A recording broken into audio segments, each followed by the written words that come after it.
Welcome to Sikkim 365 Radio. Wide receiver screen. First time one go. Robinson's got his hands on the football. And he's a difference maker. Robinson breaking tackles. Let's go. Touchdown.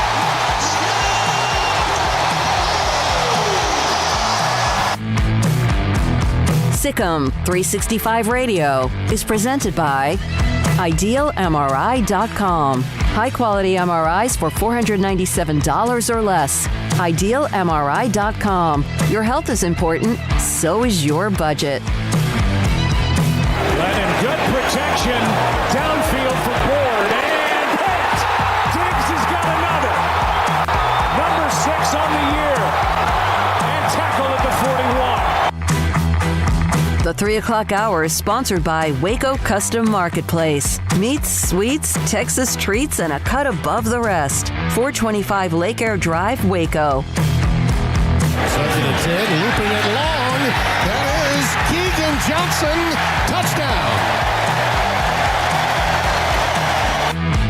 Touchdown. Now here's David Smoak, Paul Catalina, and Craig Smoak. All right, here we go on this Wednesday afternoon. Good afternoon. We had a Heisman Trophy winner yesterday, and Brigham Young's Ty Detmer. Today, Robert Griffin III. He will be a part of the broadcast Saturday, Brigham Young and Baylor. And it says quite a bit about what ESPN thinks of his early work, that he's going to be a part of another Baylor game early on, his 4th or 5th game of his career in that 2:30 kickoff. Tim Brando, former Baylor linebacker Irvin Randall. Why?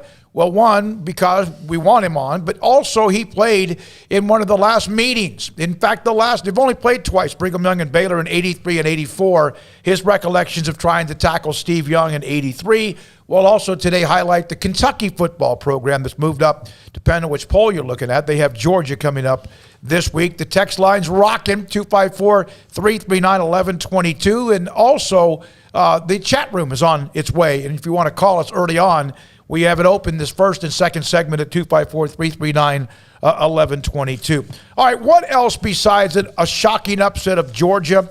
Is there anything else that we see on the horizon that could create more college football chaos?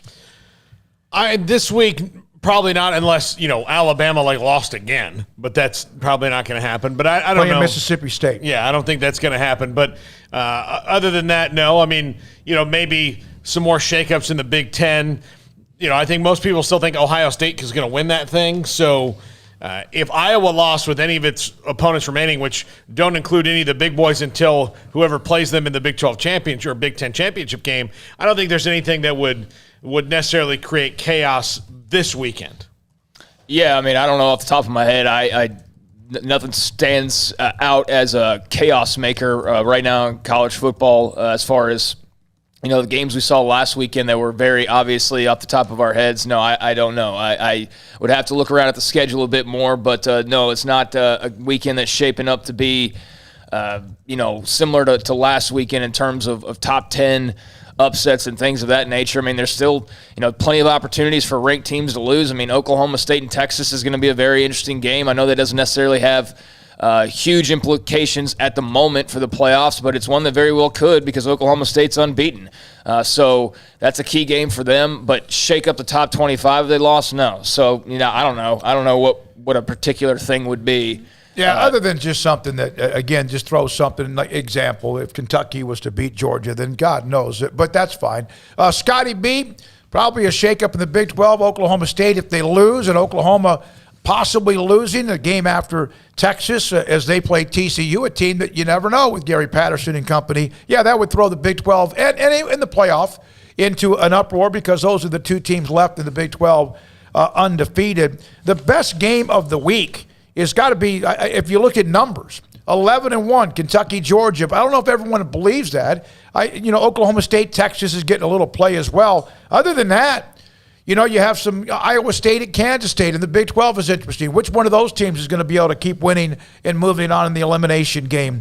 And I think the non-conference game, I mean this not because of just who we cover, but Brigham Young and Baylor's an interesting matchup as well. So I don't see anything in particular. Auburn and Arkansas, one of those two, that's a survival game, right? Yeah, it is. It is. It's got to keep neither one of them is going to be in the playoff, but that's a survival game if they're going to have any chance of being in the SEC West Division Championship. Now A&M's, of course, muddied that up with their win against Alabama as well. I think it's just going to have to be a weekend of chaos, only if, just college football does what it typically does at times, and that's just things go wild and, UCF goes crazy and, up in Cincinnati or something like that. And I know Bearcats fans just cringed at the thought of that, but I mean, that's what would have to happen to make this some like giant weekend of shape-shifting rankings and whatever else. I mean, that's not really what's in store, but there's games that matter in the standings and, don't matter necessarily directly to the playoff, but matter in many other ways, whether it be a conference race or just your head coach's status or whatever. I mean, the playoff is where you ultimately want to be, but there's a lot of other interesting storylines outside of that. I think the interesting thing to watch in the coming weeks when you're not talking about chaos necessarily is teams trying to get the number of wins they need to get to a bowl game. Yep. And if you look at their schedule down the way, like if you need 3 wins or 4 wins to get to a bowl game at this point and you're at 6 games, then you better hope that your hardest 6 games are the first 6. But that's usually not how it works. Usually, you've got a hard one stashed down the line there, maybe the rivalry game in the last week. There's no way anybody, no matter who it is, it doesn't have one of those down the road. I mean, it'd be stunning if they didn't. Iowa, even, no matter how bad the West is in the Big Ten, there's something in there that could trip them up, or they still know they're going to have to play Michigan, Ohio State, Penn State, or whoever from the East as well. Now, there are some of you who are throwing up this thing. Now, I saw this. I got a text about this, that Oklahoma has canceled all of their media sessions, players, for the week. And on top of that, and I'm not popping you, but let's be careful. We'll try to do it right with this show, that Spencer Rattler's no longer part of the Oklahoma Student Directory. And what I like about that is one of our listeners today has put it right, Ryan McCullough. Rattler has not been on the student directory at Oklahoma since 2020. Chill on that. Kyle F., right after that, Spencer Rattler is no longer in the student database. And Ryan, Rattler has not been in the student database for over a year. Yeah, so that people can't just, hey, Spencer, you suck, or you're awesome, or, Yeah, and well, I think it's always funny. College football is so unique, and I don't know how in-depth a lot of other sports get with this, but through college football, I learned more about, like, the bylaws of contracts, flight trackers, like student directories, things like that. I mean, only college football. It's part of the fun and the craziness of it all. But, yeah, I mean, if that's not necessarily what it appears to be, then thank you to Ryan for clearing that up. But I did see the story on the OU Daily Reporter who, scouted the practice from a window view from one of the buildings there that's known to be places that, I mean, students there, they know there's spots there where you can watch practice from, and I think OU has gone to certain measures to try and prevent that if possible. But a student reporter got a view of the field, saw that Caleb Williams was running ones, reported that, and reported some other things as well, and that just set the fire going, and all the calamity and discussion and whatever else has come from Spencer Rattler and his status or lack thereof with Oklahoma football. I mean, to me, it appears he's still on the team until we hear otherwise, but it's also becoming very clear that Caleb Williams is going to be the guy, which makes sense. I mean, I think it would have been insane to start Spencer Rattler this week after what happened on Saturday. I don't feel bad, and I feel bad for that student reporter at the same time. No, here's why. I feel bad that he did something, or he's being industrious, and he probably doesn't know the rules. But there are plenty of people who get paid to do this, that their week has now been maybe curtailed, and maybe the future, like things that they are used to getting will get curtailed. That's a student newspaper. Yeah, I mean, like all that stuff is going to get all that stuff is going to get curtailed because of what this guy did. And I think Lincoln Riley's probably a pretty reasonable guy. I'm sure they can talk him down from it. But even still, coaches can react pretty drastically to things, and then some things you always got you'll never get again because of one guy. And that kid is going to have a hard time looking at those people in the media conference because they'll know. I mean, everybody will be like, did he do anything wrong?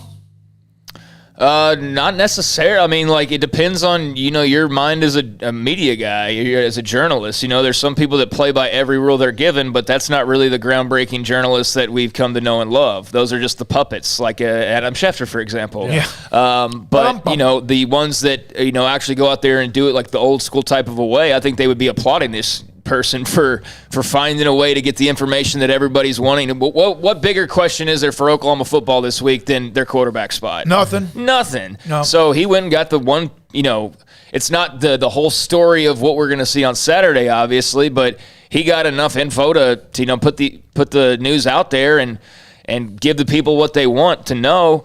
At the same time, I understand Oklahoma's position, but again, it's not like that was like some big secret that people could see their field. So that's on you. Like, that's not – if he had an ability to do that, I think that's something you obviously haven't addressed or taken care of if you were that worried about it. And we've never heard a problem with – I don't know how many times guys have gone and done that to find a secret thing from practice, but obviously Lincoln has to know the media's on them right now more than ever. Well, let's remember where the Cowboys used to practice off of Central Texas, Central 75.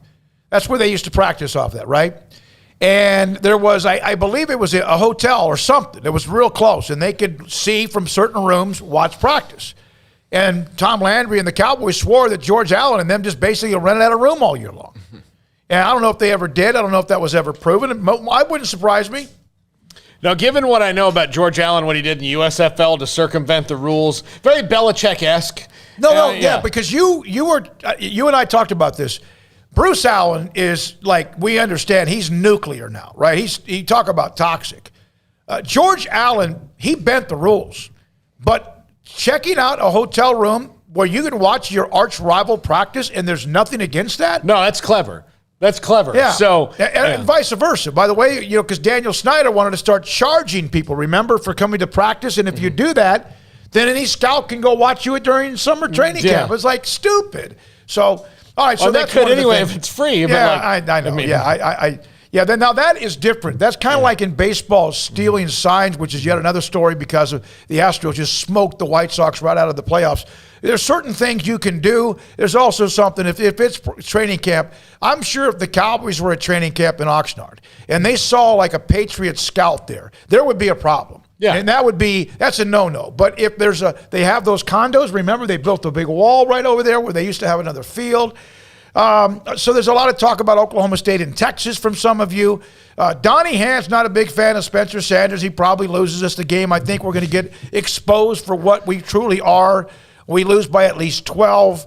There's some of that going back and forth. That's going to be that's a heck of a game this weekend as well. Yeah, it is. And I don't quite know which way I'm leaning at this point. I think I might be leaning towards Texas because it's in Austin.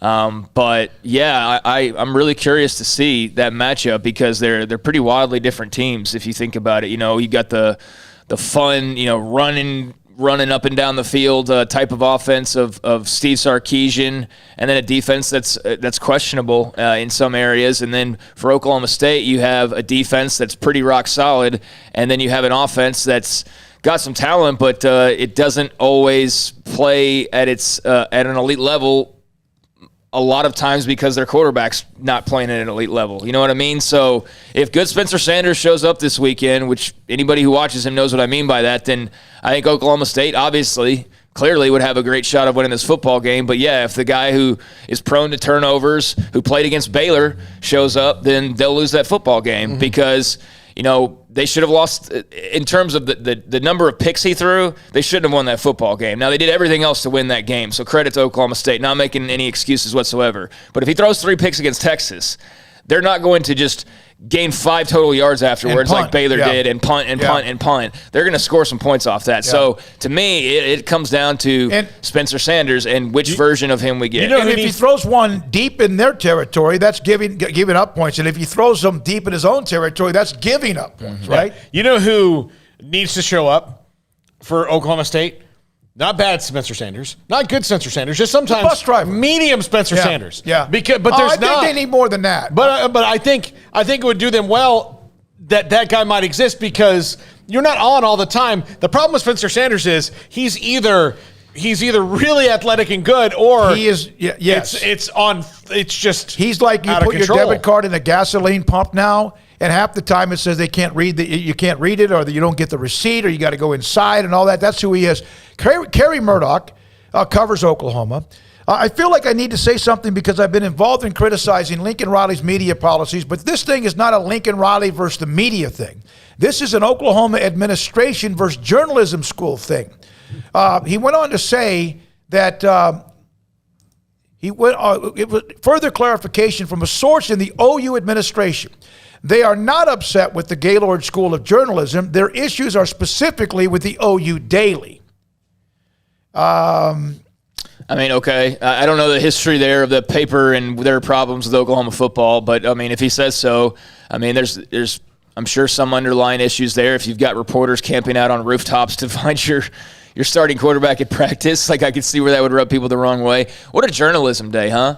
What a day for sports journalism with all the stories going around between Schefter and this, and then I think Shams has been in the news and just pretty crazy. But yeah, I mean that's something I guess Kerry would have to provide a little more insight on. But yeah, it's an interesting story. By the way, on Schefter, I applaud the NFL for an investigation into the Washington football team that rooted out employees of two totally different organizations that never, although Adam Schefter basically was working for the Washington football team with what he did. We have Robert Griffin III at 3:30. It's a media session with just a handful of people, just like he did a couple of weeks ago before the Oklahoma State game. And a lot of it's about his time at Baylor, broadcasting the game with Baylor, the stadium that he helped build, about Brigham Young, their tradition at quarterback, etc. And at the end, I asked him, and I even said, "Hey, would you mind me asking you a question? Because this was it's about Baylor and Brigham Young." And the broadcast, I said, "Would you mind me asking you a question about one of your former NFL teams?" He goes, "Yeah, go ahead." And Robert answers that, and his answer did not surprise me at all. And it maybe feeds something of what he dealt with early on with Washington from the local media. And I like a lot of those guys. I know a lot of them. He could have done some things better as well. But it's interesting that Bruce Allen and somebody in the Gruden family kind of attached to this. So not Jay, but maybe John. But who knows? Maybe that's also the connection there as well. That will be at 3:30 today. So, all right. The Big 12 basketball released their early preseason. This is men's basketball. Released their preseason awards. Remy Martin from Kansas, Player of the Year. Marcus Carr, the transfer for Texas, the preseason newcomer of the year.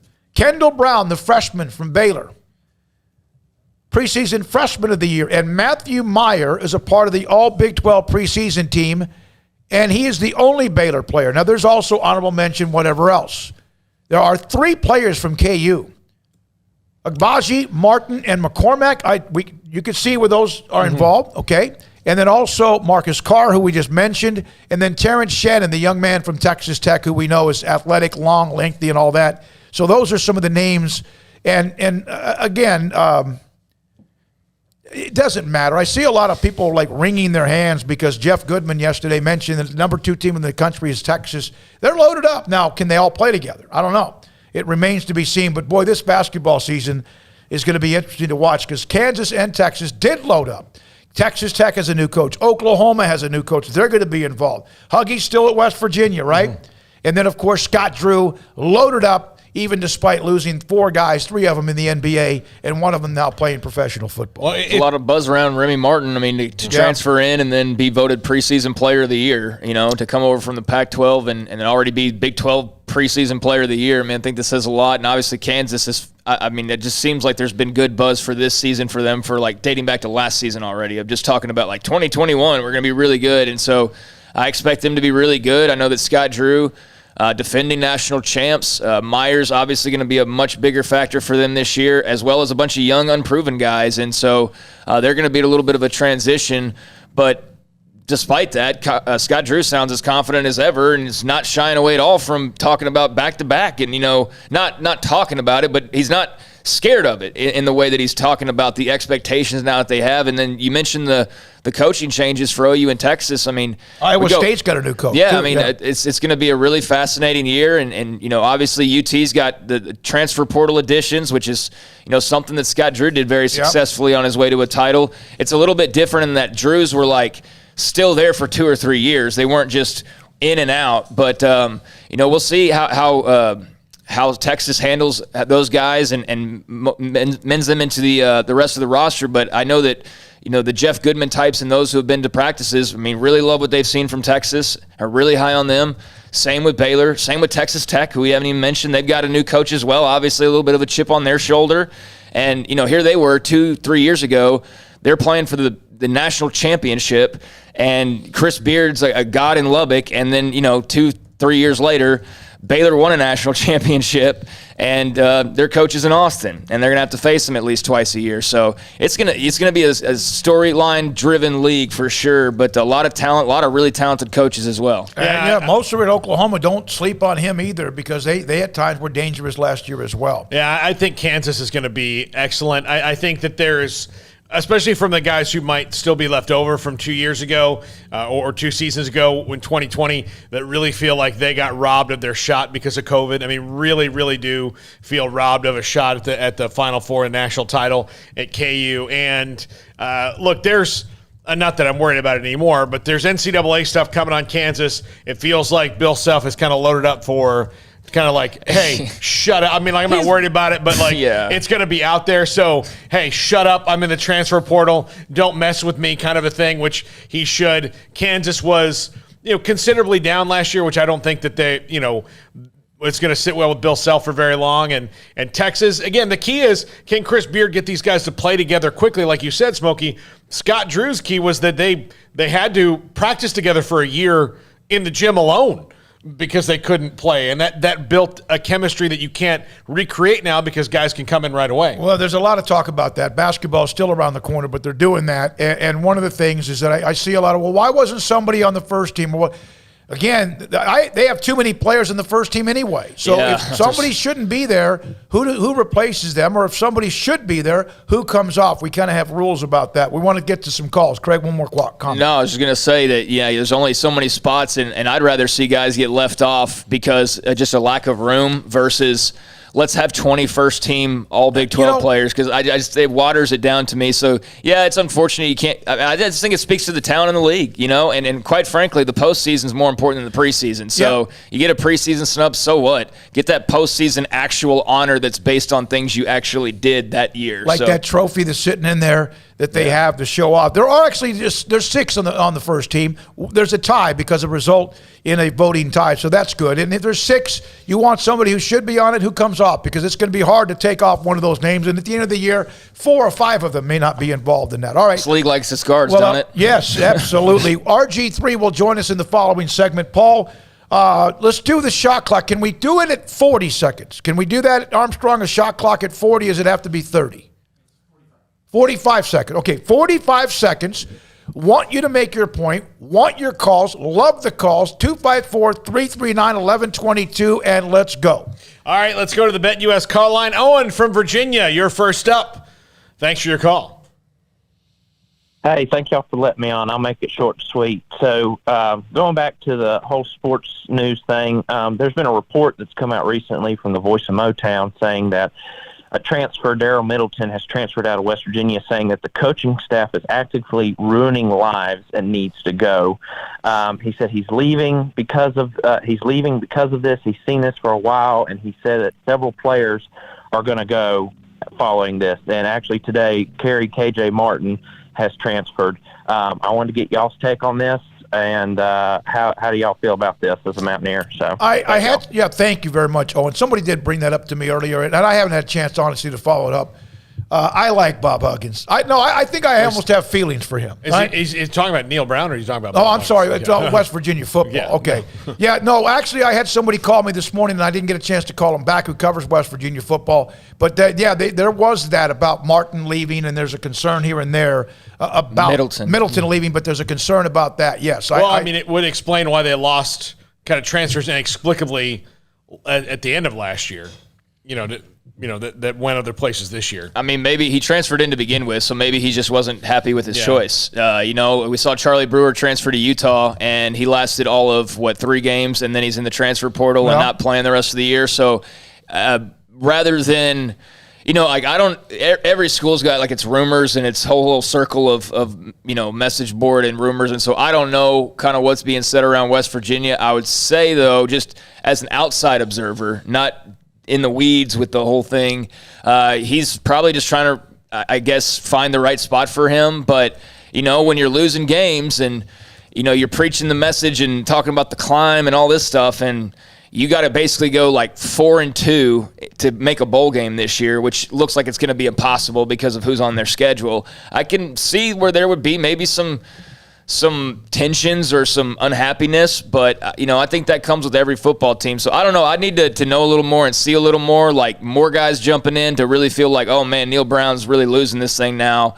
But it is, clearly something to keep an eye on. So thanks for the heads up. I did see that he's transferring, but I didn't know there was some maybe other stuff swirling as well. Yeah, there's a lot of that going on, and a lot of it's back to just from Chris Anderson. I'm sorry you said Martin, so I'm sorry about that. Yeah, I was right on that. That's okay. Defensive back Kerry Martin entered the transfer portal from West Virginia. There's others, and then I saw Jed Redding, who we follow, and a couple of others who cover West Virginia. There will be more. This is from Skylar Callahan. Okay. There will be more transfers. That's just how it is. The big question is the staff avoid a situation similar to last year when they lost Tyke Smith and also Rayshawn Miller. And this is what happens when you don't win. This is what happens. And, Baylor lost some people last year. They almost lost more. But it's kind of part of it, and it's so easy now. It's like you can run a red light without a fine. And I'm not trying to compare it because that's not something you should ever do. But there's no consequences. Everything's free. And so players get to move, and as long as that's the rule, they get to move. Paul. All right, let's go to John in Kansas. Thanks for your call. There, hold on. There we go. Hey, there we go. Hey, guys, how are you doing? Doing great. So I'm looking forward to basketball season. Hopefully K-State can get things going again after a disappointing season. The new Big 12, in terms of basketball, I haven't thought about this a whole lot, but I've been only thinking about it in football. But in basketball, think of some of the teams that we're going to add. We're going to have 4 teams from the Final Four from the past 5 years. I think Kansas was in it I think a couple of years ago, and then Baylor with their national championship last season. Houston made it to the Final Four. I mean, Texas Tech made it with their insane run. Yeah, and look, Houston, Cincinnati's always had a great basketball program. Oh, it's going to be silly. BYU is very dedicated to basketball. UCF still getting there, but even still, I mean, when you're in a basketball conference, you'll be that much more motivated to make it that way. One quick note on the previous call about West Virginia from John Kelly, who he knows West Virginia. These are some of Holgerson's recruits too, which is part of the deal. We've seen that before, even at Baylor. Yeah, and then thanks for that. Info, because that's what happens too. And you get guys from the transfer portal, and they just it doesn't stick, and they leave, or they're not cast-offs, but they're holdovers from the previous regime, and they're also seeing their time tick down too. For these guys who maybe are looking at I've only got a year left or whatever, they got to make a good choice for them. But definitely something to monitor to our West Virginia caller for sure. If that continues and the losing continues, then. Yeah, it's going to get worse in Morgantown. But if Bob Huggins lost a recruit, or you know what he'd do? Here's a new one coming in. And who's going to walk up to him and say, "I'm leaving"? Right? Okay. Well, it's your prerogative. To the other part of that, the basketball side, that was a lot of the basketball reporters when they started to kind of chime in on the Big 12. They discussed the games where teams will travel to BYU, get to play in that great arena, and just some of the newer, fresher matchups we'll get. So, yeah, it's going to be a lot of fun. It's going to be a super competitive conference. I think losing Texas now with Chris Beard there is going to be a blow because I think he'll have a pretty good program. Same with Porter Moser at Oklahoma, but we're going to at least get a couple years, it looks like, of those two being a part of the mix. And so with Drew and Huggins and Self and all those guys, it's going to be a lot of fun, and it'll still be great when they leave. Yeah, guy at Oklahoma State's doing a great job. This is a note from 440. No, this is from Mike George on Texas and Oklahoma State, then back to the calls. I think Oklahoma State will beat Texas. I think the loss to Oklahoma deflated UT, and they won't be able to come back in a week. Oklahoma State has had a week off, can play defense unlike their cross-state rival. And he's a shot, of course, at Oklahoma, who did struggle against the UT offense, and most people probably will. Yeah, Oklahoma State, they're definitely more than a capable team of winning this game, and I do think that having those couple of weeks to prepare is probably going to be, you would think, really beneficial for them. And they've had that extra time now to get ready for Sark's offense and what they do defensively as well. So, hey, if you think Oklahoma State's going to win this game, I'm not going to tell you you're wrong. They should be the favorite. They're in the top 25. Yeah. They're unbeaten. The only thing really going against them is that they're, in Austin. But outside of that, they're not coming off of a grueling loss to their rival. They're not, playing another week in a row. There's a lot working in their favor. Let's admit this. How many times as a team when they're about to play Texas, you still, and I'm guilty of it at times, you still just think somehow they'll do it? Texas. Yeah, all the time. All the time. We're all guilty of it. The writers are guilty of it. The pollsters are guilty of it. Everybody's guilty of it. And I'm not saying it this week because of that, but maybe we should look at it that way. I still just think they're so explosive, and I do think I like what I heard from some of the players following that gut-wrenching loss. It's one thing to say it, though, and it's another thing to bury it and go on and move on. Yeah. All right, I think that's because, you could do they're so Jekyll and Hyde. They'll go and win, a game against Lafayette and look dominant and then turn right around and get drilled by Arkansas. And so they're just very up and down. And so I know I'm guilty of it, but they are talented. There is something about that brand where you just by default give them the benefit of the doubt. But I do think they have looked better this year. And based on what I saw from Oklahoma State, I don't think one is clearly better than the other. No, and that's why, I'm looking forward to seeing them actually have to play. And then, no more benefit of the doubt. If Texas goes and gets beaten, I'll, give props to Oklahoma State a little bit more.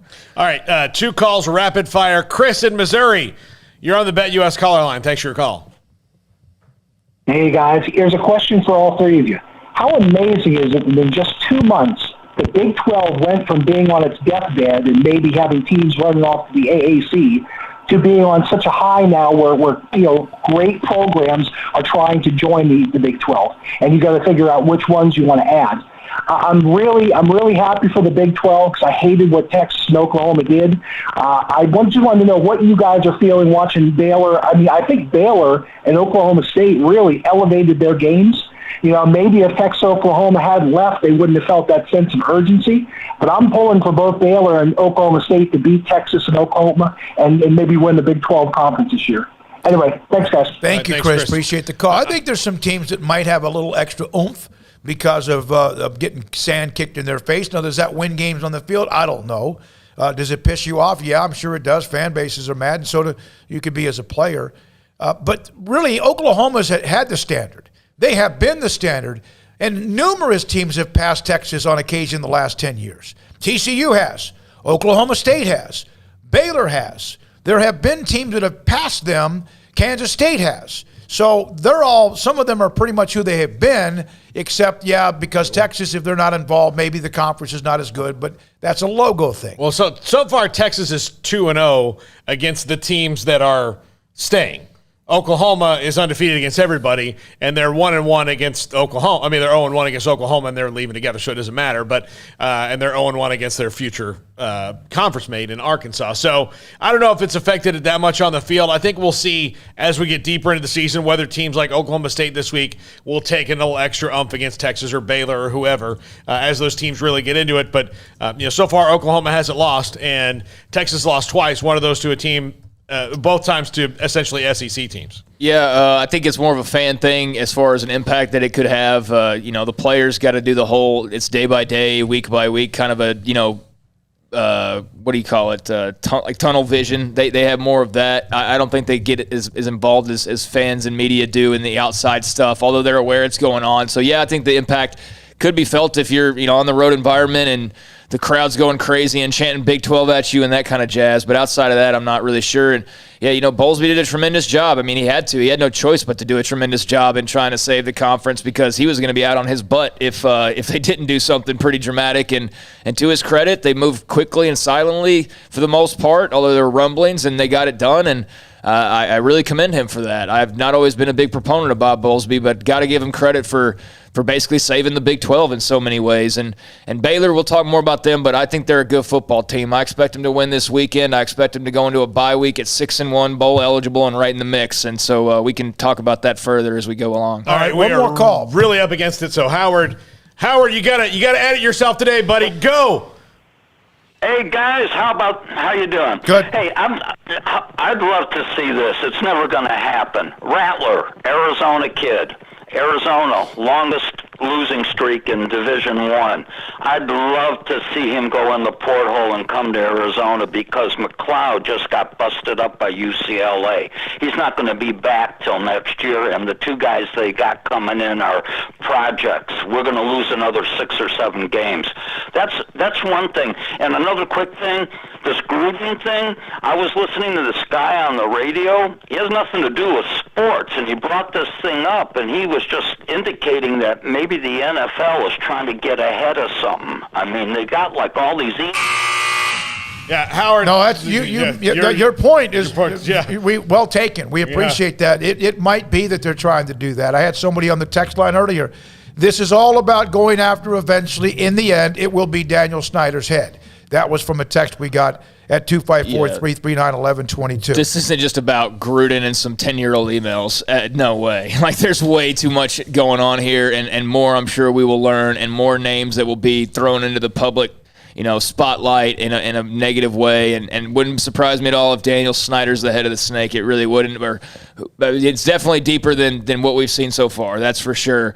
And that's why I was kind of comparing it to the mafia in so many ways yesterday. It's got that feel to it of just behind the scenes agreements and discussions and. Let's take this guy down and that kind of stuff. So, yeah, I'm fascinated to see. As far as Rattler goes, if they were actually a competitive team, I mean, I like their head coach a lot, but they're over. I mean, I just don't see a guy of his caliber, unless he just really loves being from the state of Arizona and wanting to represent. I don't know that Arizona would be his best bet given their struggles. That would hurt, I think, just as much of – he might as well just stay at Oklahoma. You know what I mean? So, but that'd be great for Arizona. I'm sure they'd be all about that. All right, when we come back, he will broadcast. Part of that ESPN broadcast team is former Baylor Heisman Trophy winning quarterback RG3, Robert Griffin III, in a media session earlier today. We'll have some of that for you next on Sikkim 365 Radio.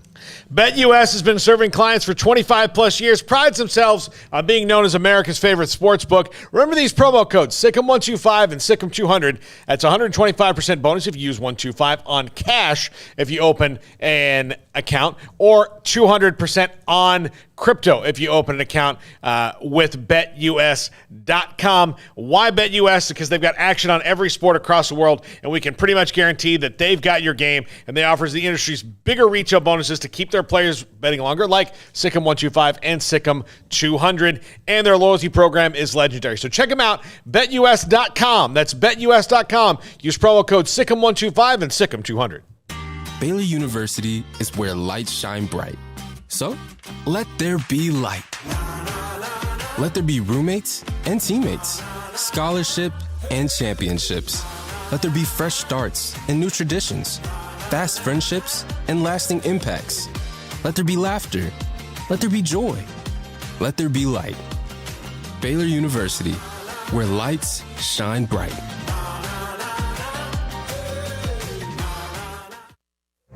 Boots add protection. Good boots help you climb better and move forward faster.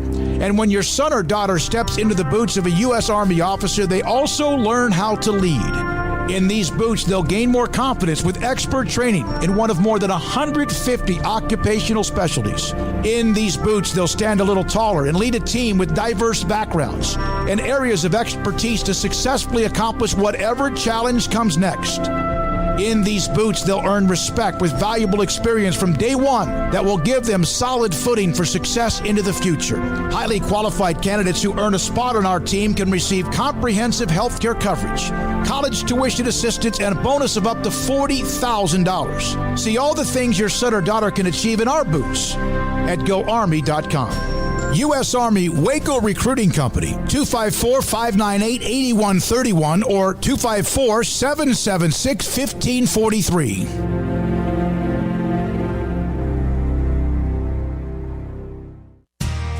How did Edward Jones become one of the biggest financial service companies in the world?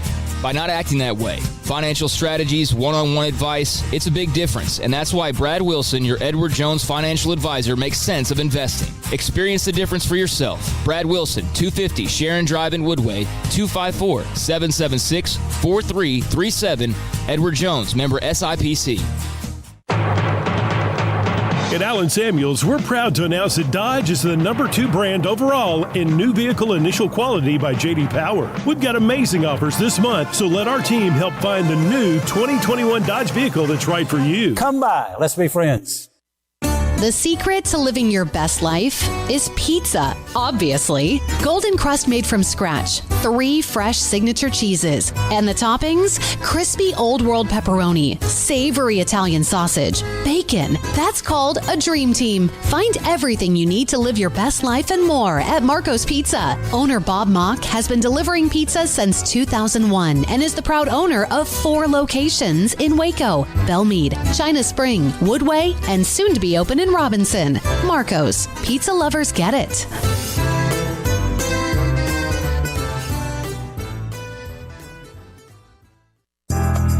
Riverbend Liquor and Wine, Lakeshore Drive at North 19th Street in Waco is a hidden gem. They've got a great selection of spirits, wine, and the most extensive selection of craft beer in Waco in their gorgeous walk-in fridge. And they have an amazing array of high-end bourbons like Pinhook, Weller, Buffalo Trace, Brush Creek, Hotel, Garrison Brothers, Thomas S. Moore, Hooten Young, and Bardstown. Great customer service and a convenient and speedy drive-through window. Riverbend Liquor and Wine. Find out more on Facebook and Instagram.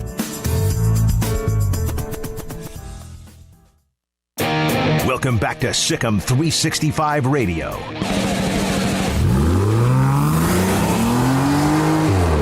This segment on Baylor Athletics on Sikkim 365 Radio is brought to you by Richard Carr Buick GMC Cadillac. Learn more at richardcarr.com. Robert, do you ever think when you come back into McLean Stadium that it's kind of called the house that Robert Griffin III built after the touchdown pass to Terrence Williams? Has that ever crossed your mind? No, it has not. But I have heard that a bunch. And, it's one of those things that you don't call yourself humble, right? You let other people call you humble. And that's kind of the way I approach that. But I have been hearing that phrase for years now. And, for the people who are saying it, it's just it's an honor for some people to look at it that way. You want to always leave a place better than you found it. You guys have all been there. You guys remember Floyd Casey. You guys remember the fact that we had to drive across the city to go to workouts and we didn't have an on-campus facility. The young guys that are coming into Baylor now, they are spoiled. They have more than we did. But that's how you want it to be, right? You always want to give back and be able to build something. I think that's kind of what happened. I remember the days when Jerry wasn't dancing, I remember the days when Jerry Hill was killing us, I remember those days. But because we were able to build it the way that we did, we were able to include more people and build the program to a place where it is today. I know Mac and Coach Aranda, and even before him, Matt Rule.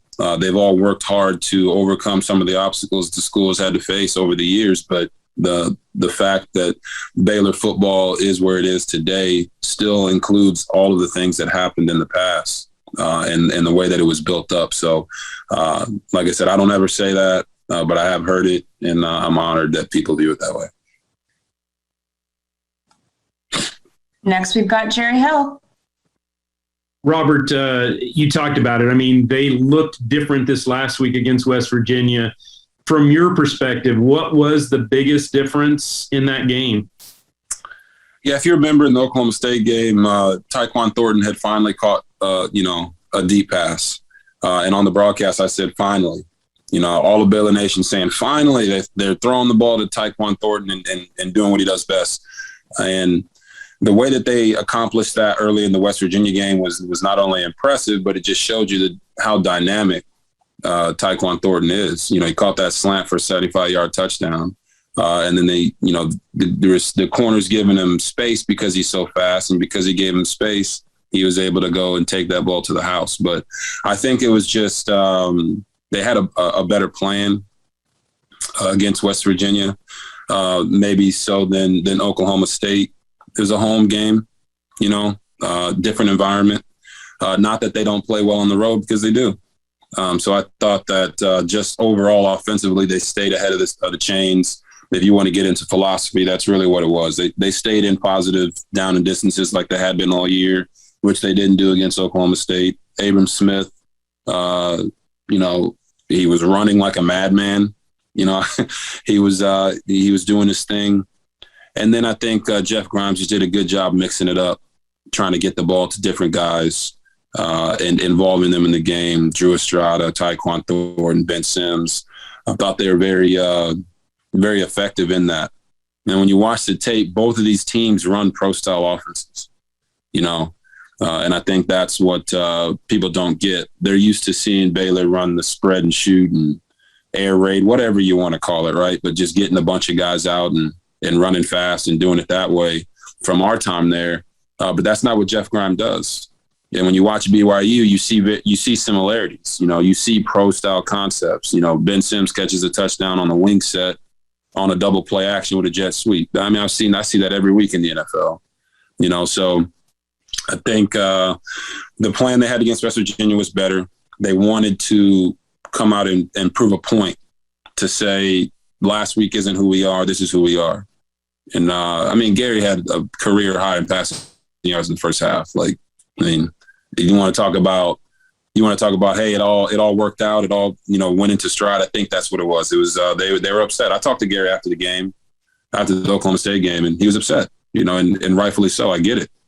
So I think that they responded well because of that setback. And I think that that's going to help them for the rest of the year. What have you seen from BYU's offense? Jaren Hall came back last week after missing a couple of games with rib injury. What do you see from their offense? Yeah, they got 4 wide receivers. They got the Nakoa brothers, Pau, and then Romney, who is his brother Baylor Romney, which is, his name's Baylor. Kind of interesting as the backup QB. These 4 guys are, any one of them could be a star any given week. So I think when you watch them throw the ball, you can see glimpses of Jeff Grimes' offense and what they do. I think that they also believe because Jeff was there for 3 years and the offensive line coach, Eric Mateos, they believe they have a good feeling on what Baylor's going to do. So I think that'll be an interesting dynamic, whether they're calling out plays before they happen or if they get tricked because, they thought they saw something. I think that's a new element for Jeff Grimes and Baylor to kind of try to overcome. But offensively, they have Algeria, the running back, not a home run hitter, but very solid running back, powerful guy. And that's the way I look at them. If you look at their games closely, they've won close games.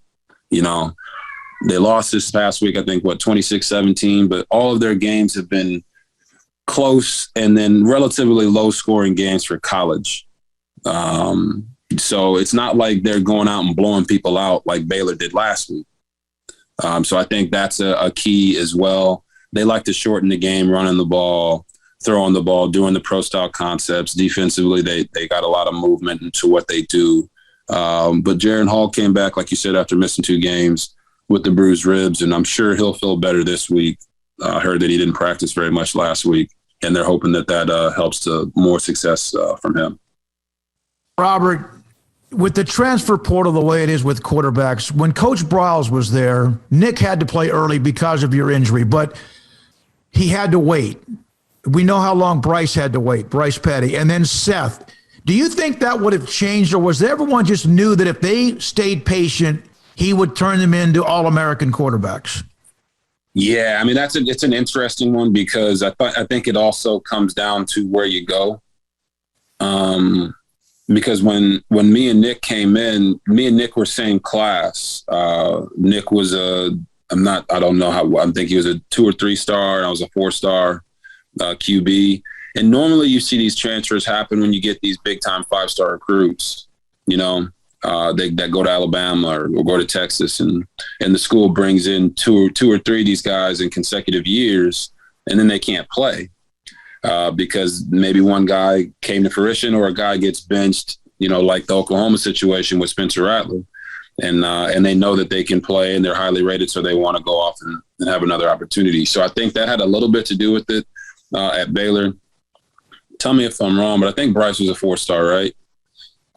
Because he committed to Tennessee initially. Yeah, and then he decommitted when who was it that left there? Ole Miss Wake Forest coach. Can't remember. Man, I just talked to him, so that's why I remember, because he talked to me about Bryce. So from what I remember, with me and Nick got to play a lot in 2009. I had to win the job in 2008 over Blake Zemansky, Tyler Beatty, and Kirby Freeman. So when Nick came in, when we were there together, Nick got to play in 2009 when I got hurt. And I don't ever remember there being any chatter about Nick transferring out after that because, he played well, and we knew that once I was gone, that he was going to be the guy, just because of mainly because of what he had done in 2009. So when I look at the transfer portal, Bryce needed the time to develop. Seth, I'm not sure how long did Seth sit? Not nearly as long. Yeah, not nearly as long as Bryce. But Bryce will be the first person to tell you he needed the time to sit because in that offense with Coach Briles and Kendall and Levy and Randy and Phillip Montgomery, once you learned that system and you could grow in that system, it was a very quarterback-friendly system, So I think that's another reason why guys didn't leave, because like you said, it's not that he would turn us into All-American guys. It's just that a couple of years in that system with the weapons that they bring in and how they call it, you were going to have a chance to not only put up numbers, but have a chance to go play at the next level. And I think Seth was going to break all the records, man. If he didn't get injured. Seth was truly something special. I remember going to seeing him when he had his surgery. But I think it was a lot of those different things, and a lot of the guys weren't highly recruited guys, weren't 5-star recruits. If you don't mind a follow-up, we talked about Baylor quarterbacks, but what about Brigham Young's history with McMahon and Young and Detmer and the kind of names that they've put up over the years as a quarterback? How special is their history? Oh, I mean, it's really special, especially recently, right, with Zach Wilson. Some people said he kind of came out of nowhere, but when you watched him play at BYU, I mean, he was making ridiculous throws left and right. And Jeff, I talked with Jeff Grimes about it and just how Zach kind of compares to Gary.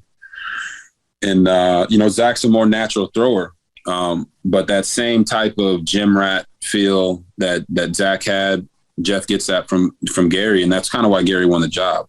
Studying, knowing where to go with the ball, being efficient. And as you see already this year, obviously, knock on wood, he's thrown no interceptions. He's been very efficient throwing the football. Had a not as great game against Oklahoma State, but then came back and responded well against West Virginia. But when you look at BYU, I think the thing that I was a little surprised by this week was that Jaron Hall is the first African-American quarterback in BYU's history, starting quarterback in their history. So I thought that was interesting, something that we'll definitely, point out on the air. But they've had great quarterbacks in their history for sure. And it'll be cool to kind of add that history to the Big 12, won't it? These, Steve Young and McMahon and Zach Wilson, they won't necessarily become quote unquote Big 12 quarterbacks. But it'll be interesting to see how that legacy of those quarterbacks continues to develop as they join the Big 12. Is there a chance I can ask you about your former NFL franchise? Yeah, go ahead. There was times when it seemed like you were blitzed with a lot of things being written about you from within. And now that you see some of the things that are going on, does that surprise you? No, not at all. Doesn't surprise me at all. Yeah. Doesn't surprise me at all, just with everything that's going on. It's from the reporting standpoint. I think that's what you're getting at from what came out either last night or today. Yeah. You want to give your players the best opportunity to be successful, and I think some franchises have it figured out where they protect their players and fall on the sword for their players and do everything they can to put them in the best situation, and some don't. And I think everybody gets to kind of get a glimpse into that, right now. All right. That's RG3 from earlier today in a media session, and wanted to get that last question in about a former team he played for that drafted him out of Baylor University. When we come back, top of the 4 o'clock hour includes Tim Brando, college football broadcaster, Fox Sports, Sikkim 365 Radio and 365 Sports. The bad news for car dealerships out there is that computer chip shortages have negatively affected all vehicle inventory worldwide. But the good news is that General Motors has just announced they are restarting production and will release a steady flow of vehicles through the fall. So cars and trucks are coming, and now is the time to contact Richard Carr to get your name on a new Buick, GMC, or Cadillac as they are being shipped. Get your name on their first-in-line priority list, and you can get your car or truck first as they arrive. Amongst the options, well, if you're looking for a pickup truck, how about a Sierra from Richard Carr? It's got an ideal combination of power and strength combined with refinement and luxury, making Sierra the best truck on the road. Or if you're in the market for a roomy SUV, consider the Buick lineup of SUVs, which offer various sizes and versatility to fit every lifestyle. Or perhaps you're looking for something a little fancier, a little sophistication, a little power all rolled into one. Well, then take a look at the Cadillac XT6 or Escalade. Cars and trucks are coming, so call or contact Richard Carr over the phone or online with what you want and let them get you on that first-in-line priority list. And if you are looking to save and drive today, well, Richard Carr is loaded with premium pre-owned cars and trucks. Each pre-owned vehicle goes through a 172-point inspection before hitting the lot with dozens of lenders. They say yes when others say no, and 100% credit approval is always the goal. So go online or come by for a test drive today. Here in the Waco area, Richard Carr is your local hometown dealership, so give them a chance to earn your business with great prices, free oil changes on new cars and trucks, and superior service after the sale. They are owned, operated, and run by loyal and proud Baylor Bears, Richard Carr Motors. When it comes to me and my money, I know the way it should be. I need a partner I can count on. That's Genco and me. Refinance your vehicle today at Genco with rates as low as 1.69% for 48 months and have 90 days of no payments. Refinancing can lower your payment, so you pay less for your car. Apply online and get an additional 0.1% off our already low rate. Thank you, Genco. And don't forget, your vote counts. Vote today for your local school to win $1,500 with Genco's School Spirit Competition. For more information, go to gencofcu.org. Annual percentage rate subject to change without notice, subject to credit approval, membership eligibility, and loan policies. NCUA Equal Housing Lender. They're people I trust. They treat me like family. My money, my future, my credit union. Genco. At Ideal MRI, we feel blessed to be a part of the Waco community. We're a small family business right here in Central Texas, and our goal is to bring down the cost of healthcare while maintaining high quality. At times like this, the cost of healthcare has never been more important, and unfortunately, significant illnesses and injuries still occur. That's why Ideal MRI is open and here to serve you through the difficult time. We offer premium MRIs just like a hospital with state-of-the-art technology and specialists, but you'll pay less. sometimes thousands of dollars less, whether you're using insurance or not. At Ideal MRI, we accept most insurance and there are no hidden costs, even offering financing if that's needed. Everything included in the price, and you'll not get something as a surprise in the mail later on. If you need an MRI, ask your doctor about Ideal MRI. They'll know. You can schedule an appointment safely from home online in minutes at idealmri.com or give us a call, 833-IDEAL-MRI, idealmri.com. In the market for a quality metal building? Since 1943, Pioneer Steel and Pipe has helped Central Texas residential and commercial customers with metal building design, panel options, building components, and trim options. Pioneer Steel and Pipe's residential line is energy efficient, offers low maintenance, reduces insurance payments, is impact resistant, and carries up to a 45-year limited warranty. In addition, they can also help you find a metal building contractor for your project. Pioneer Steel and Pipe with locations in Waco and Bryan and at pioneerboys.com.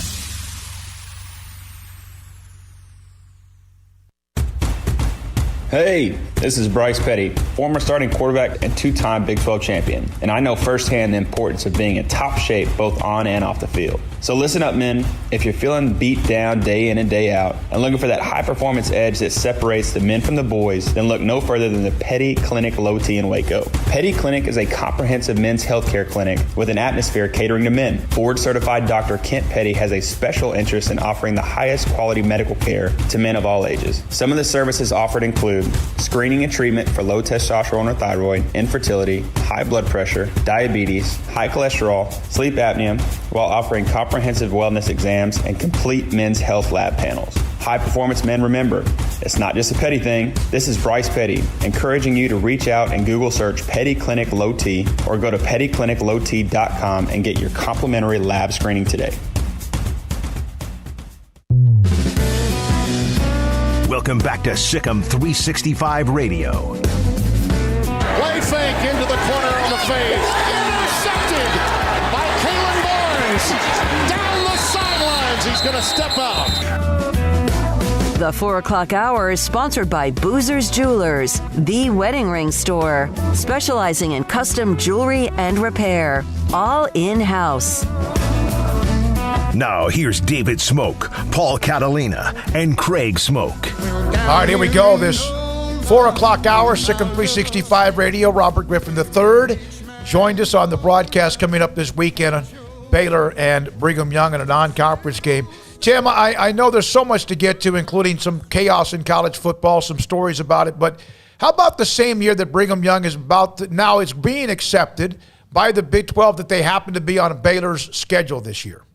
Yeah, how about that? And, you know, in a lot of ways, they cleared the way, I think, in a lot of ways for a number of schools, including Big 12 schools, by losing last week. Yeah. So, yeah. I mean, that one really surprised me.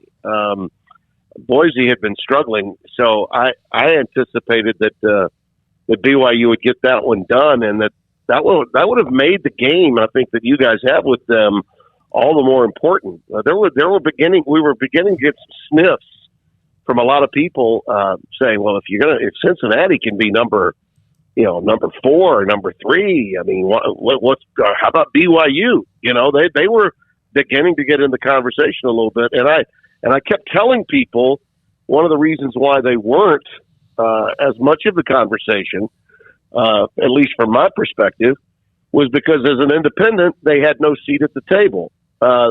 That's why Bronco Mendenhall left ultimately to go to Virginia, was because he knew that as an independent, BYU was sort of like Notre Dame without Jack Swarbrick. You know, if you don't have Jack Swarbrick, you got no seat at the table if you're an independent. So I thought it was essential for them to get in a league. And the fact that they were scooped up, I think the last time you had me on, that's part of what we were discussing. I felt like the acquisition of BYU to go along with, the 3 top teams in the American Athletic Conference would be substantial enough to keep the Big 12 not only alive and well, but thriving. I mean, you lose obviously 2 marquee brand names, no question about that.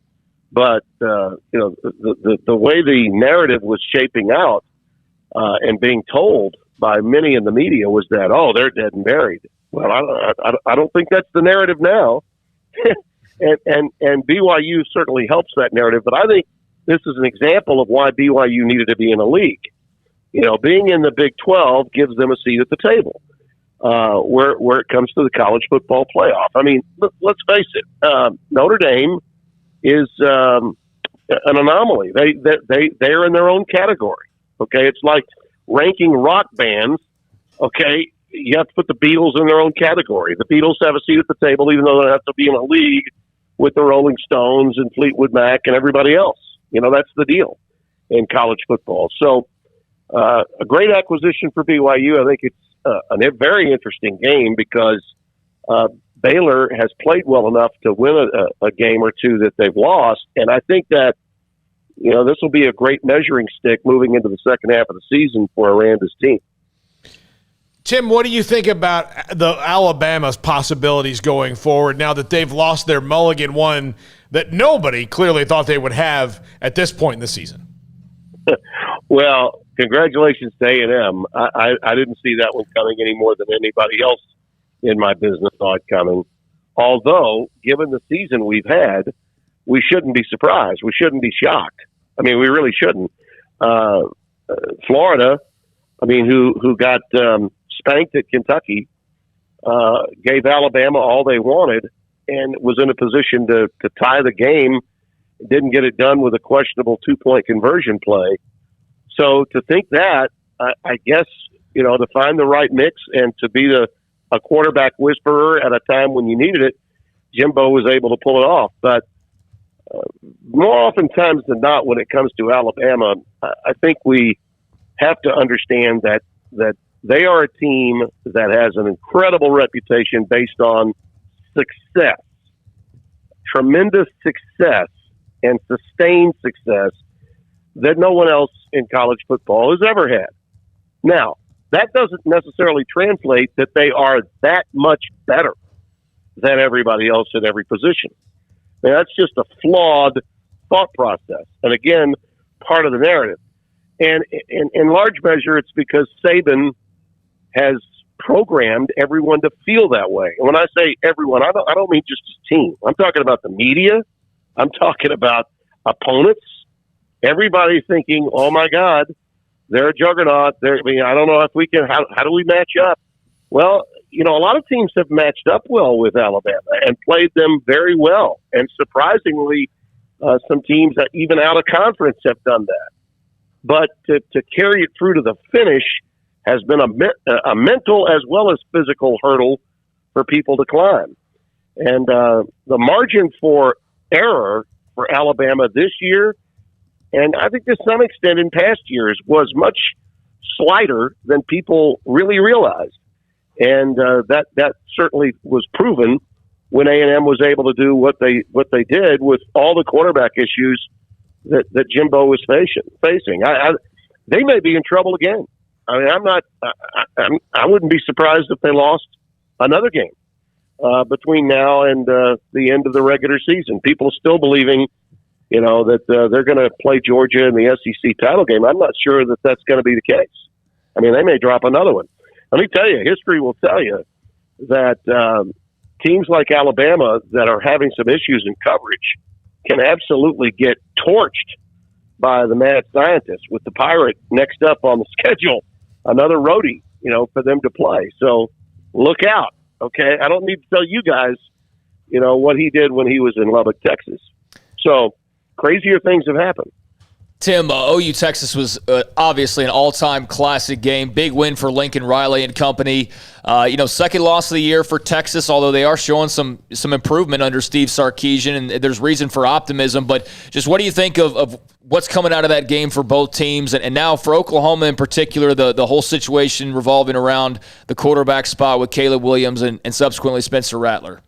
Well, I think the Rattler thing is going to really test the thought process on the transfer portal moving forward.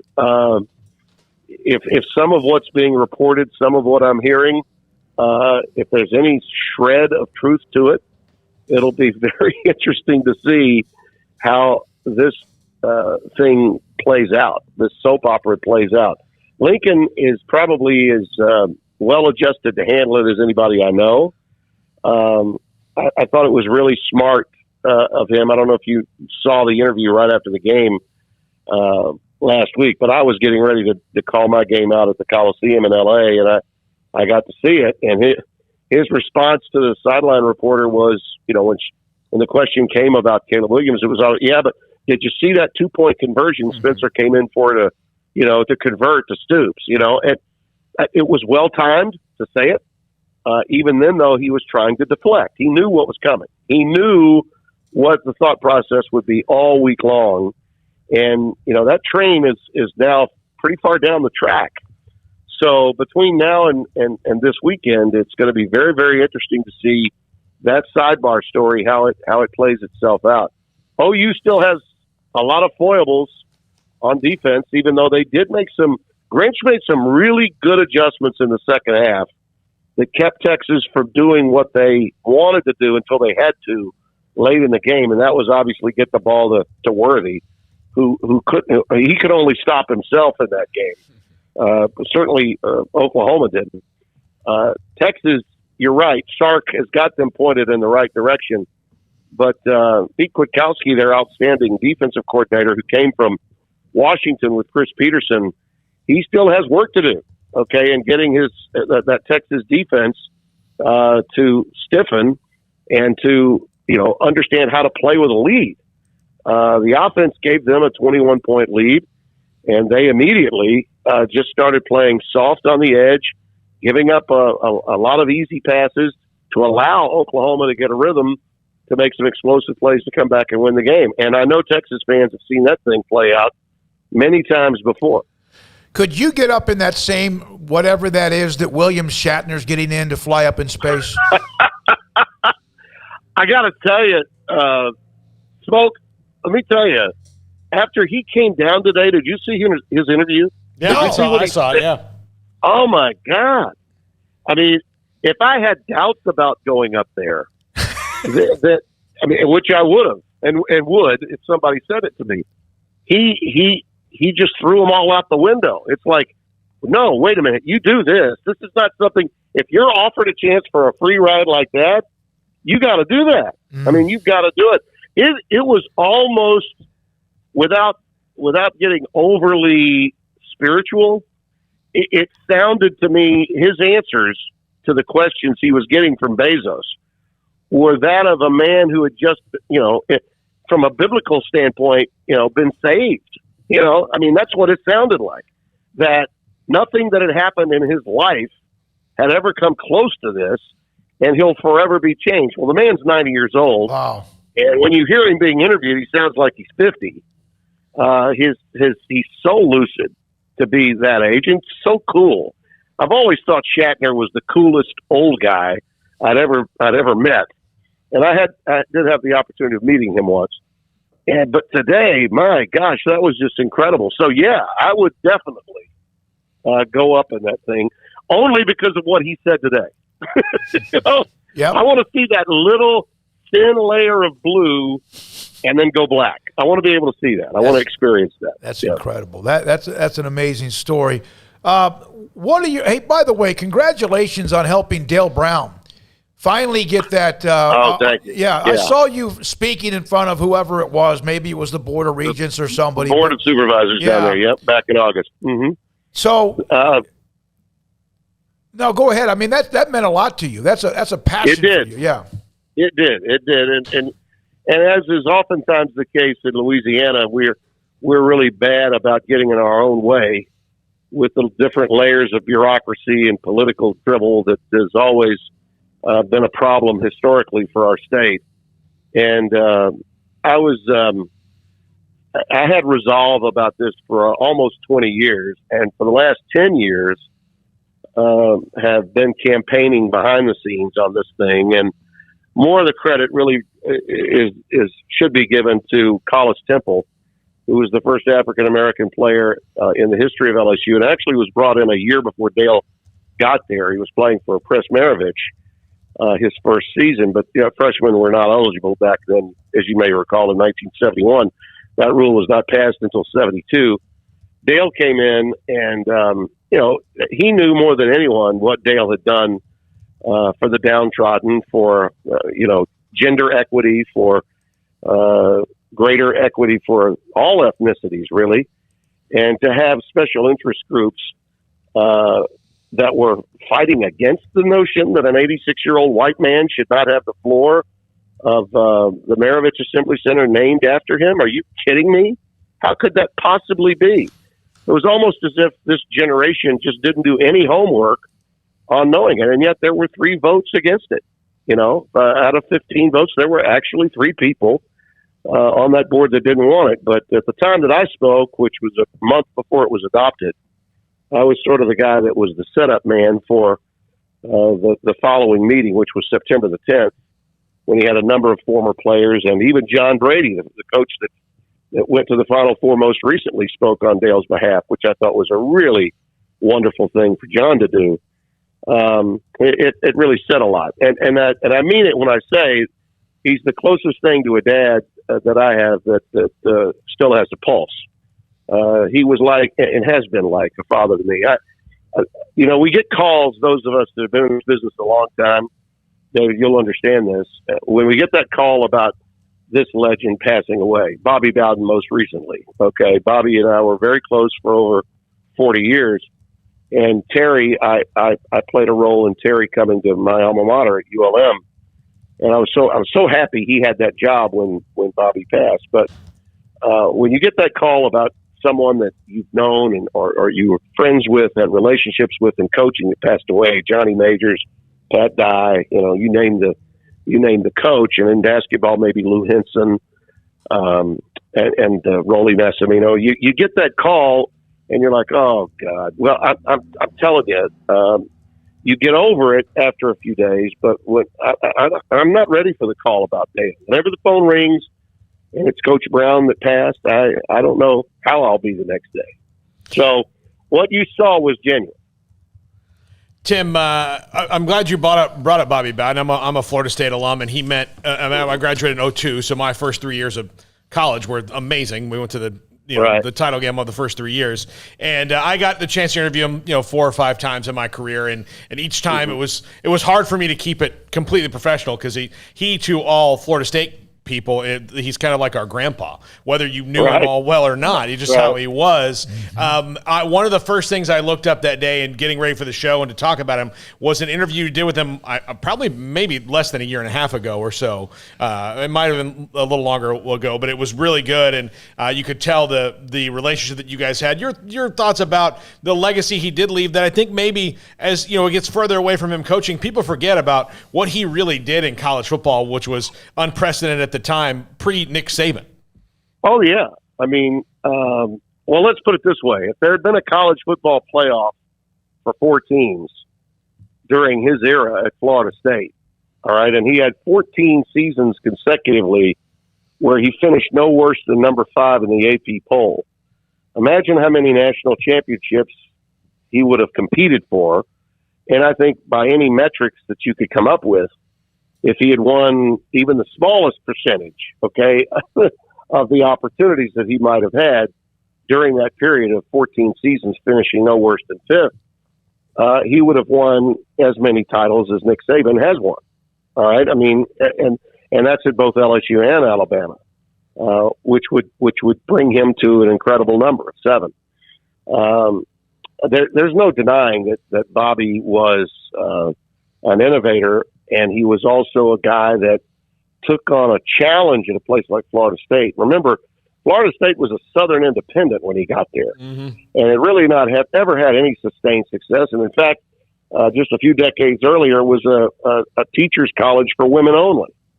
And he built that thing into one of the great programs in college football's modern history, post-World War II. He did it by playing home and homes 4 for 1, 5 for 1, 3 for 1. In one specific instance in 1981, he played consecutive road games at Pitt when they were great, Ohio State, LSU, Texas A&M.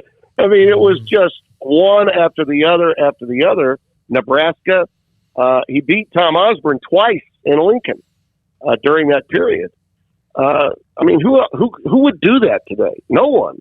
And I remember him saying to me, Timmy, I had 5 homecomings. None of them were at home.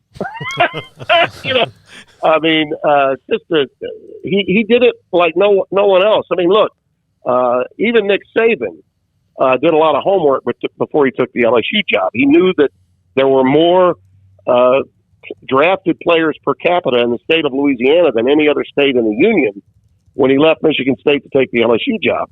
When Bobby Bowden went from West Virginia to Florida State, there were no numbers like that at Florida State. There was nothing to tell you that Florida State could be that competitive that quickly, other than they were in a tremendous state for great players, and he thought he'd be able to get his share when he got there. But he had to win a lot just to get into the ACC. Okay, and one of the awesome things about him was how he would admit openly after he got into that league that he wanted to stay there. He was winning the league almost automatically for all those years when you were there in college. And the SEC at one point did come over to him, and they asked him, he said, why would I want to go there? I'm already playing. He said, I'm already playing Florida. I'm already playing Miami. Why do I need to go to SEC? He was so candid, so honest, almost to a fault, and so accessible. And he was ahead of the game. His peer group was Schembechler and Paterno and guys that would, they were wonderful people, but they really didn't like the media or being around them very much. Bobby not only was happy to talk to you, genuinely excited to see you, but he would print his name in the phone book so anybody could call him. I mean, that's what set him apart. Bobby Bowden, and I'll use this line very rarely, but it definitely applies with him. He's the greatest human being to have ever coached football. Now, you can argue that there are greater coaches of football. Okay. You want to go that route? That's fine with me. You want to say that maybe on Mount Rushmore, Saban and Bryant and a few others might go ahead of Bobby Bowden? Okay. But I will also tell you that when they're chiseling in his face into Mount Rushmore, you know right away that of that group, he's the greatest human being that ever coached of that group. Tim, what's the temperature check like right now in Baton Rouge as number 20 Florida gets ready to roll in town? Oh, boy. It's a really difficult situation. It's almost as if it's not a question of if, but when. The guillotine is going to fall there. They're clearly, because everyone knows of what Scott Woodward was able to accomplish at A&M and what he did at Washington before he got there. And anytime, this is true whether you're a coach or you're in the television business and the guy that hired you is not there anymore. Right. Yeah. I used to tell young broadcasters, if the executive producer is not responsible for your hire, then you better have your head on a swivel. Well, that's certainly true for coaches when there's a change either with the president of the university or with the athletic director. And with what's happened, and really the standards being what they are, and Saban, in the past, you could say, well, Saban got this guy or that guy fired. That's not the case here. The case here is about a dramatic fall from grace and a coach who's gone about the business of being successful by being a CEO. And when he had Dave Aranda and we had Joe Brady working with Steve Ensminger, he had two tremendous staffs on both the offense and defensive sides, and he's made some horrible hires since. And when you're that kind of coach, when you're a coach who was a former line coach, not a coordinator, your job is to pump a team up. And I don't think there's many people that can pump a team up any better than Ed Orgeron. He's got tremendous upside if all the pieces are in place. But when you're the head coach, you're responsible for those pieces. And I think that will ultimately be the downfall here, is that those hires that he made, both last year and this year, that affected both the 2020 shortened COVID year and this season, could be the untimely undoing for him. He'd have to win out, I think, to have a prayer. But I think that we'll find out probably in the next couple of weeks. There's an open date, and if he manages to navigate the open date, perhaps he'll get to the end of the season. And there's some good opponents left to be played, but they look to be in really horrible shape. They've lost Stingley, they've lost Boutte on the offensive side. It looks sadly, predictably, like a really rough go for him. I think they're going to go for a big fish based on just kind of watching how this thing goes whenever that does become official. And make sure, Tim, that they don't call Waco, Texas looking for Dave Aranda. Well, I was just going to say, I was just going to say, of the troubles that they've had, most would tell you that are closest to the program, that the biggest issue was the loss of Aranda on the defensive side of the ball. I mean, when he chose Bo Pelini, and then admitted shortly thereafter that he'd not really even talked or interviewed Bo. He actually said that. Bo came in with a 4-man front and was trying to run man coverage against Leach and Mississippi State, and they got lit up. That has not changed. And even the young man that Peets that came in to call the plays this year, who's a disciple of Brady coming over from Carolina, he had actually never called the plays, but Brady thought that he could get it done, and they've had problems getting, play calls into Max Johnson. LSU's issues are not talent driven at all. And that again is the problem. When you recruit in the top 10 every year, and in his case, top 5, top 6, and you're putting out a product like that, that all comes back down, on the coach. And I would suggest this to you, fellas. First and foremost, yes, you go after big names. If you make the decision to let Ed go in season, it's because you feel like you're going after the same names USC is going after, right? Those are the 2 top 5 programs in the country. And LSU, I'm sure, would want to see itself and view itself as being a top 5 program over USC, rightfully so, in my opinion, particularly in the last 15 to 20 years. So you make the decision to have that job open at the same time as C's is. But as you go down that list, fellas, if the phone has to ring maybe a 3rd or 4th time, it might be in your area code. Don't make us come after you. Hey, I'll tell you what, though, Tim. Aranda, I've been so impressed by him. I mean, I was impressed by him last year dealing with what he had to deal with, but, I mean, just the more comfortable he's grown has been abundantly apparent, just his feel for the team, and I'm become a bigger and bigger fan as time has gone on.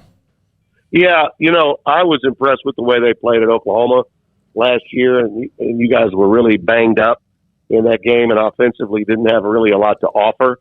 But boy, oh boy, did the defense take them apart. I mean, Baylor's defense was as well schooled to handle a dynamic offense like OU's as any I've seen in a long, long time. I still believe you got some really big W's in front of you, and it'll be interesting to see how the rest of the Big 12 slate plays out, because I don't know about you, but we know the most dynamic players in the conference are at Oklahoma and at Texas. I don't think there's any question that the individual explosive play dynamics of the league are still there.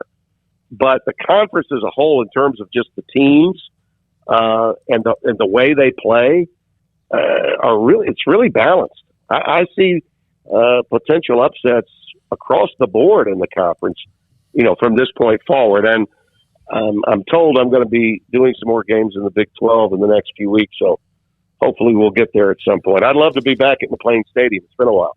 Thank you, Tim. Appreciate it as always. Tim Brando, Fox Sports, always enjoy his knowledge and reminiscing as well, from Bobby Bowden to Dale Brown, among others. When we come back, he played in the only 2 times that Baylor and Brigham Young have ever played until this weekend. Irvin Randall, linebacker at Baylor. He now owns a car dealership up in Oklahoma, and he is next on Sick 'em 365 Radio. The City of Woodway. City of Woodway continues to have, and I've said this to you. In fact, if you're listening, if you want, they have, I was given an email from Jesse Reed, who handles a lot of their marketing for the City of Woodway. Their website's discoverwoodway.com. We have given away 3 tables of 6 tickets to their concert coming up for Oktoberfest. It's tomorrow night. So I just put up in the Sikkim 365 premium section an email. If you are interested in going to the concert, it is again tomorrow night. Oktoberfest, the concert's at the Arboretum. Thomas Sorba and Paul Children will be featured. They have tickets available, but they've released a few more tickets, and I have some of those. Email me. You can go to the premium section, Sikkim365.com, and the information's there. The deadline to get in touch with me, and these are going to be tickets for 2, a pair of tickets for whoever. Like I have like a lot of them. Go to the Sikkim 365 premium section. You'll see the title of the thread. Concerts at the Arboretum. This is what they do. And tomorrow night at 7 o'clock, it's going to be Thomas Sorba and Paul Children's Oktoberfest. Doors open at 6:30. Discover Woodway for concerts, including constant entertainment for you at discoverwoodway.com. The beautiful, rugged, elegant third-row seat Jeep Grand Cherokee L is in stock at Allen Samuels. This prestigious Jeep heritage is obvious in the Grand Cherokee L. First responders, we're offering an extra $500 cash for you. The 2021 Jeep Grand Cherokee Laredo or Limited has total values of $3,500 or 0% for 72 months going on now. Jeep Adventure Days at Allen Samuels, located at 201 West Loop 340 in Waco. Come by. Let's be friends. One size fits all. That may be all right for an adjustable belt or cheap sunglasses, but when it comes to your financials, no one wants a one-size-fits-all strategy. Ben Erlinson, your Edward Jones financial advisor, knows that his most important goals are yours. That's why he takes the time to understand your needs, knowing you. That's how Edward Jones makes sense of investing. Ben Erlinson, 100 North 6th Street in Waco, 254-759-8533. Edward Jones, member SIPC. Baylor Scott & White, Southwest Sports Medicine and Orthopedics, the team physicians for Baylor Athletics, diagnosing and treating all sports-related injuries, including concussions. These specialists also provide orthopedic services for athletes and non-athletes alike, whether it's knee or shoulder pain, hand or wrist injuries, orthopedic spine care, and even an arthritis and total joint clinic. Trust the doctors Baylor Athletics trusts. Baylor Scott & White, Southwest Sports Medicine and Orthopedics wants to get you back in the game. From the first workout to the last practice, sports is an incredible and rewarding challenge. Hi, this is Dan Ingham with the First National Bank of Central Texas, and we're proud to support each athlete, every parent, and our educators. From families, small businesses, to the biggest industry, we're here to help. With remarkable products like our free First mobile app, we've got banking ideas that fuel big dreams. That's the First National Bank of Central Texas. Familiar faces making local decisions. Member FDIC, Equal Housing Lender. 1, 2. I'm in love with a man named Rudy. I'm okay with that. He knows exactly what I want. He keeps me coming back. He cooks breakfast, lunch, and dinner for me. Does the dishes too. I'm in love with a man named Rudy. Last name Barbecue. It sure is easy to fall in love with Rudy's tasty oak smoked barbecue. Next in line.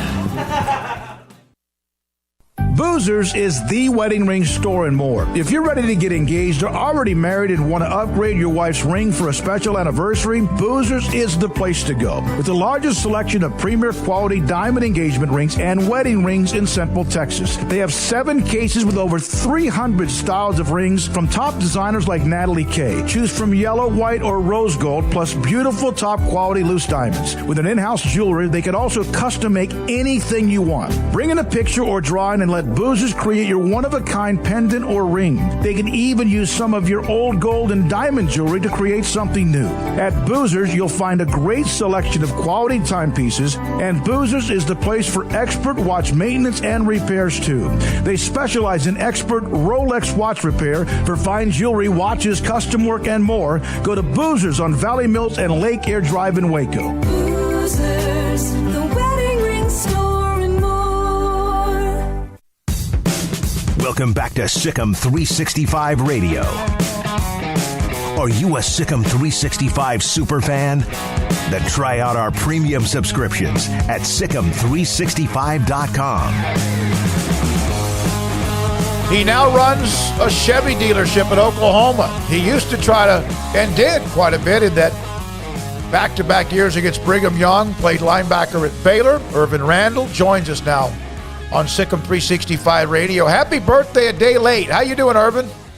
I'm doing good. Thank y'all for having me on. Well, we're glad to have you on. I started digging through the box score of 1983, 40-36 Baylor, beating Steve Young and Brigham Young and Steve Young and Brigham Young and Lavelle Edwards. And notice you had 8 tackles, 2 sacks. Young was sacked 3 times. What was that like leading up to the game, and was he even better than you thought?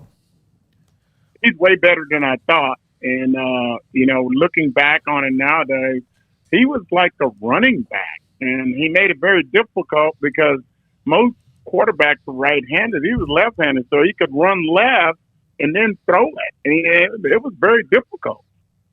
Irvin, when guys like Steve Young always seemed to me like he was just hard to hit square because of the way he could run. Not only the way he could run, but the way he could kind of move away from you. So you never really got to make him pay for running the football. No, and I think the thing you had to do is tackle him. You couldn't try to, put a hit on him or put a head on him. You had to put your arms on him and wrap him up. And he was very shifty. And, he, like I said, he had good feet, and he could really move. And it was very tough to just kind of get a bead on him. Coach Taft told me, and we'll have part of the conversation with him tomorrow, that he said after the game, it was such an amazing game, and everybody had left everything on the field. As he was walking across the field to shake hands with a friend of his, Lavelle Edwards, he saw this blur of this player kind of running at him, and he was kind of like ready to brace himself. And it was Steve Young who came over and said, "What a great game," something like that, "Coach, fantastic." And he was like saying thank you for being a part of an incredible game. What did he say? Did you happen to track down Steve Young, and have you seen him ever since that game? Well, the funny thing is, I don't think we really got to talk at that game afterwards. I was worn out because running around chasing him all day, he kind of reminds me of old Texas Jackrabbit. You get to chasing him, you think you got him caught, and here he comes the other way and going back and forth. But the funny thing is, when I got to Tampa Bay, he came and was a quarterback there for 1 year, and we talked about that game. And I said, "Do you remember that game?" He goes, "Oh, my God, I ran all day long from y'all." I said, "Yeah, I was there. I was one of the guys chasing." And he goes, "Y'all thought y'all had me cornered a few times, and I'd come out of there." I said, "I know." So, yeah. Isn't that one of the concerns about facing someone like that you want to put pressure on him, but if you do, the worst thing might happen is you let him loose? It's just like Barry Sanders was. You compare him, those type of guys. You think you got him cornered in an area, and all you got to do is have one breakdown, and another guy doesn't close that gap. And here they come out of there. You don't run them around, and it's 3rd and 15, and they took up 20 yards, and now you got to stay on the field after running around all day. That makes it tough, and playing against him was tough. What was the locker room like? You said you were exhausted. I'm sure you guys were celebrating, but it was like one of those things, like once you sat down and took your pads off, did you go, I don't know if I can get up? Well, I think everybody was dehydrated and tired because it was hot that day, and chasing this guy all around, we never seen anything like that. And, he was not the guy that was just going to sit in the pocket. He was going to take the pocket and move it around. He could throw the ball. He could run the ball. And he had all these options that he could do off of it. So by the end of the day, mentally you were spent. And then physically you were worn out. So it was like, I'm glad that game's over. The next year they got you guys back, though, didn't they? Yeah, we went to Brigham Young. One of the things I found out coming from Texas there's 2 places I played that just, you go, I can't get my dress. BYU and Denver, Colorado. Those 2 places, the altitude really changes the game for incoming town. A team coming into there, it's a different kind of game. Yeah, they 47-13. And did you know when you played them that would be a team that was going to win the national title that year? No, I did not. And, and I just remember talking to Lavelle Edwards because I was in the East-West Shrine game, and he was one of the coaches, and sitting down talking to him, one of the things we talked about is those 2 years of playing. And I said, 2 years we played you guys, what awesome football games, and, their organization versus our organization, two great collegiate programs, and a lot of respect to their programs. And they've had some good football players through there, just like Baylor has. What do you think about the game this weekend, how it's setting up with two teams of 5-1, both really, really good, and looking to make something happen? Well, I think it's going to be a really, really good game, and I think it's going to say a lot about the programs, because you're looking at getting about mid-season right now. One with the least injuries is going to be a big part, and you're going to make a statement in your conference. It's going to be made right now, because this is a game that, everybody's going to focus on. These teams are 5-1. What's going to happen? The outcome is going to be big. So let's lay it on the line, and let's get out there and, let's get after it. Irvin, in the NFL, you played with both the Buccaneers and also with the Chiefs. What's it been like the last 2 years to watch both of them win a Super Bowl championship? Well, the one thing is I look back on it, and the organization, Chiefs, the Bucs, both great programs. Seeing those teams, you go, boy, totally different organizations nowadays than when I was there, but, it's still the same thing on those helmets. And you just got your heart in it, and you know that you were there at one point, and you believe no matter where you're sitting watching a game, those are your teams. Those still are your teams. And that's the same way I feel. I might be in Oklahoma right now, but you know what? I sit down and I bleed that green and gold. And I sit there every time and I tell people, once you've been on that team, you're going to always be a part of that team. You played, the owner was Hugh Culverhouse when you played for the Bucs, right? Yeah, Hugh Culverhouse was the owner. Yeah, he was a little different than the Glazers, I would say. Yes.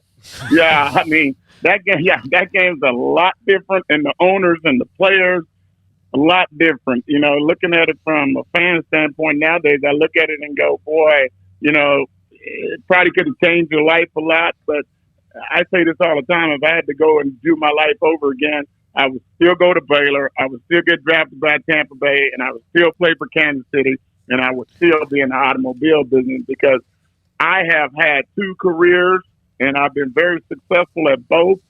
And I'm not mad. I'm pretty happy. I'm at 59 years old. I'm pretty happy. You seem to be. And even when I spoke with you for a little bit yesterday, it was your birthday, and you were talking when you got in the car business. You had been in the car business before. Now you own a dealership, right? Classic Chevrolet in Lawton. What's that like? Man, I've been here 6 years. I'm about 2 hours from Dallas-Fort Worth Metroplex, about an hour from Norman, Oklahoma. And my whole thing is coming here, bringing I've got an American brand. Chevrolet is an American brand. Baseball, apple pie, and Chevrolet. I've got a great brand that we sell. It's an American brand, and it kind of pretty much sells itself. I stand in front of it, but my thing is that being in this part of the country, what's the biggest thing that everybody talks? Football. What is the biggest thing I've done in my life? Football. So it kind of fits for me, being in this area, and it works. And our product is good, and I've got about 70 employees, and me and my family run this dealership, and we're feeling pretty good. I turned 59 yesterday, and I told my wife, I said, I feel pretty good at 59. I like my life. I like where I come from. I like the school I went to. I wouldn't trade it for the world. I'd do it the same way. From Mumford, Texas. My grandfather was born in Mumford, Texas, and there's a lot of great place. There's a lot of Catalinas. Yeah, there's a lot of Catalinas down in Mumford, Irvin. A lot of us. So I'm sure you've run across. So yeah. Well, I'll tell you this. I just got my new pirate flag in the mail today. It's a bear pirate flag. I seen it on one of the TV shows last week. Somebody had in the stand. I got my flagpole up. I'll have this bad boy flying Saturday morning. I'm ready. Let's go. There you go. There you go. Hey, Irvin, thank you, man. Appreciate your time reminiscing about 83 and 84, the win, knocking Steve Young and them out that night, not knocking them out, but beating them somehow with that shootout game. Alfred Anderson had a big game. He scored the game-winning touchdown. Alan Rice had a nice game. Mickey and Carlson rotated, but you had the best defensive stats. Yeah. Hey, all I can tell you, it was a great time. We had a lot of fun. They wore us out. Steve Young wore us out. Urban Randall, thank you, sir. Former Baylor linebacker. Yes, sir. 3rd-round pick, Tampa Bay Buccaneers in the mid to late 80s and 90s, and then also a couple of years with Kansas City. What a personality. Yeah. His brother John, of course, in the Hall of Fame with the A&I, and, of course, played with the Minnesota Vikings. And he's a 3rd-round pick. He gets overlooked a little bit too much because of John, how good he was as a Hall of Famer. John Randall has got to be, in this day and age, that would be one of those things where people on the recruiting site just kick themselves over. How do you miss on this dude? Yeah. Who was the best, one of the top 3 defensive linemen in his era. Yeah, I guess just a lot of people didn't travel to Hearn, Texas, you know, back in the day. I mean, what we probably go through it more as just a place on the way to, you know, College Station or wherever. But and as a noted speed trap, Hearn, Texas. but yeah, just I guess not enough recruiters knowing that there was a little talent line in that small town, and you know, future Hall of Famer, two NFLers, whole stretch of highway. If you talk about Riesel. Yeah. Then Marlin. Rosebud Lot. No, that's a different 77. Then Calvert. Then Hearn. Yeah. It's just 4 speed traps. But nothing worse than Malakoff or Itasca. John Randall was the 187th pick overall in 19. Let's see here. Is that right? I think that's right.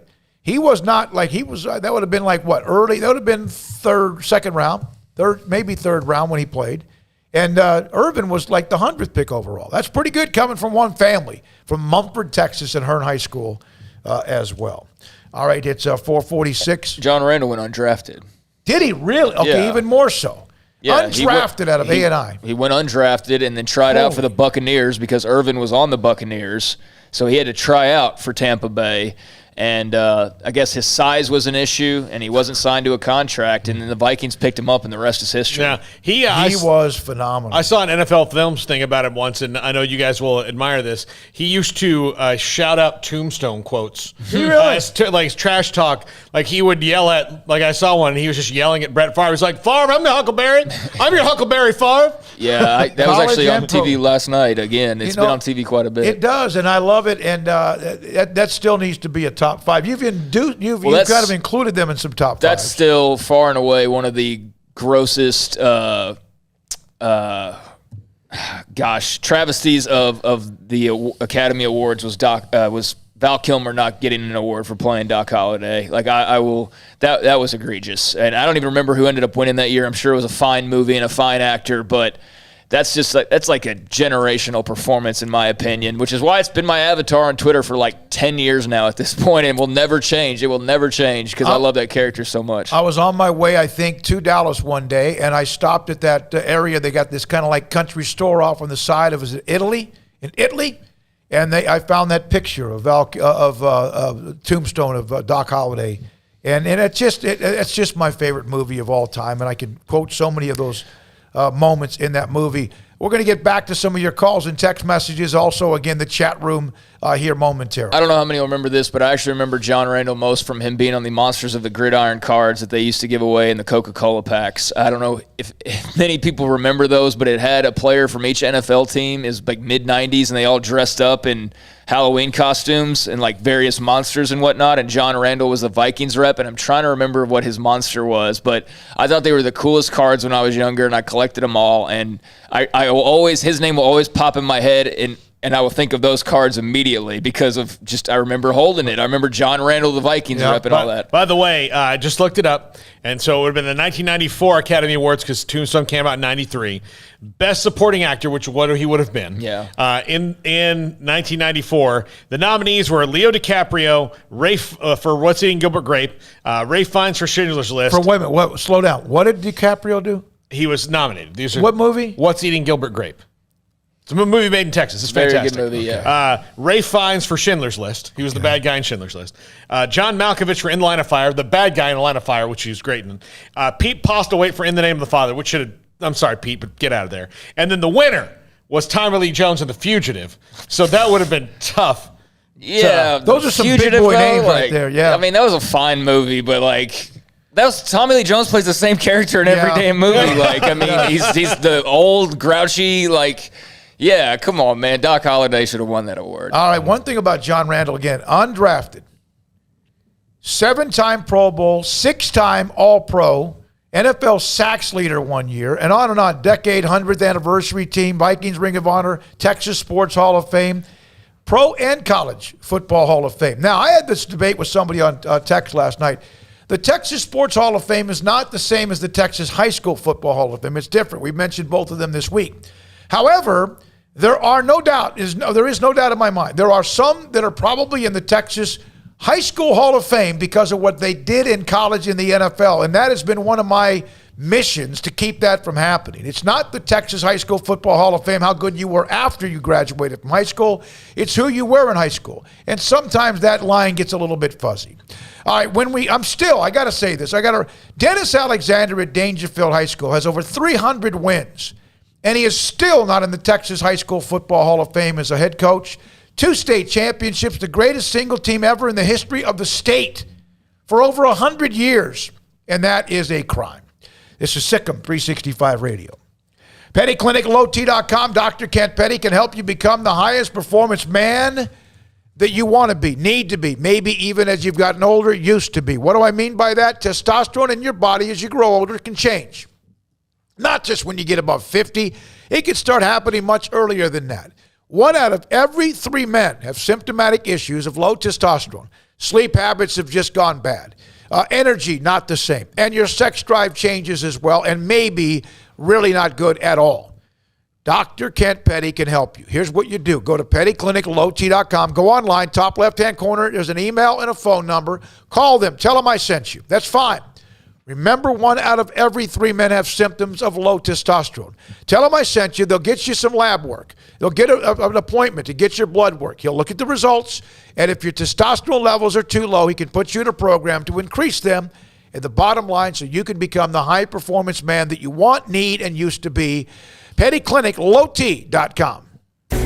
The bad news. Computer chip shortages have negatively affected all vehicle inventory worldwide. The good news is General Motors just announced they are restarting production and will release a steady flow of vehicles through the fall. Cars and trucks are coming. Now is the time to contact Richard Carr and get your name on a new Buick, GMC, or Cadillac as they are being shipped. Get your name on our first in line priority list and you can get your car trucked first as they arrive. If you need a pickup, get the best. Get a Sierra from Richard Carr. The ideal combination of power and strength combined with refinement and luxury makes Sierra the best truck on the road. If you want a roomy SUV, consider Buick. The Buick lineup of SUVs offer the size and versatility to fit every lifestyle. Or maybe you want the ultimate combination of sophistication and power of a new Cadillac XT6 or Escalade. With dozens of lenders, we say yes when others say no. 100% credit approval is always the goal. Go online or come by for a test drive today. Richard Carr is your local hometown dealership. Give Richard Carr Motors a chance to earn your business, and they are owned, operated, and run by loyal and proud Baylor Bears. At Richard Carr, we give you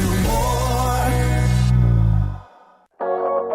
Waco Regional Tennis and Fitness continues to add more weapons to your getting or staying in shape arsenal with 8 brand new treadmills ready for you to run or walk a mile or 2 or 10. And with the explosion of interest in pickleball with instructors Joe Rosa and Jody Thurman with more courts available. Waco Regional Tennis and Fitness with large flat screens stretched across the weight room with Wi-Fi available, their own app to enjoy news, business, weather, or sports. Everywhere you look, there's energy, passion, and commitment. New touchless water fountains outside of each locker room, and all the locker rooms with showers, sauna, and whirlpool. Upgraded PA system throughout the world-class tennis courts with a youth academy led by pro Britt Coleman. Fitness and tennis merchandise available and a tanning bed. I promise you'll look and feel better. You just need to walk through the front door. Waco Regional Tennis and Fitness with personal trainers Christy London and Randall Corley. 40-plus group exercise classes, including twice-a-week boot camp. It's time to react today, not tomorrow. Waco Regional Tennis and Fitness on Lake Shore Drive in Waco.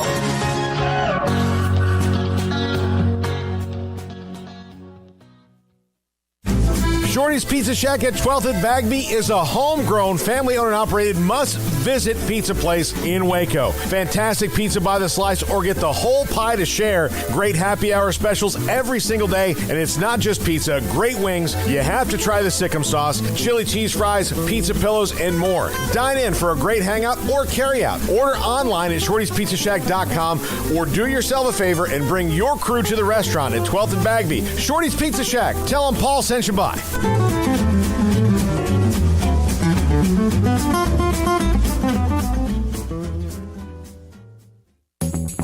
Since its inception, Pickup Outfitters has remained politically neutral.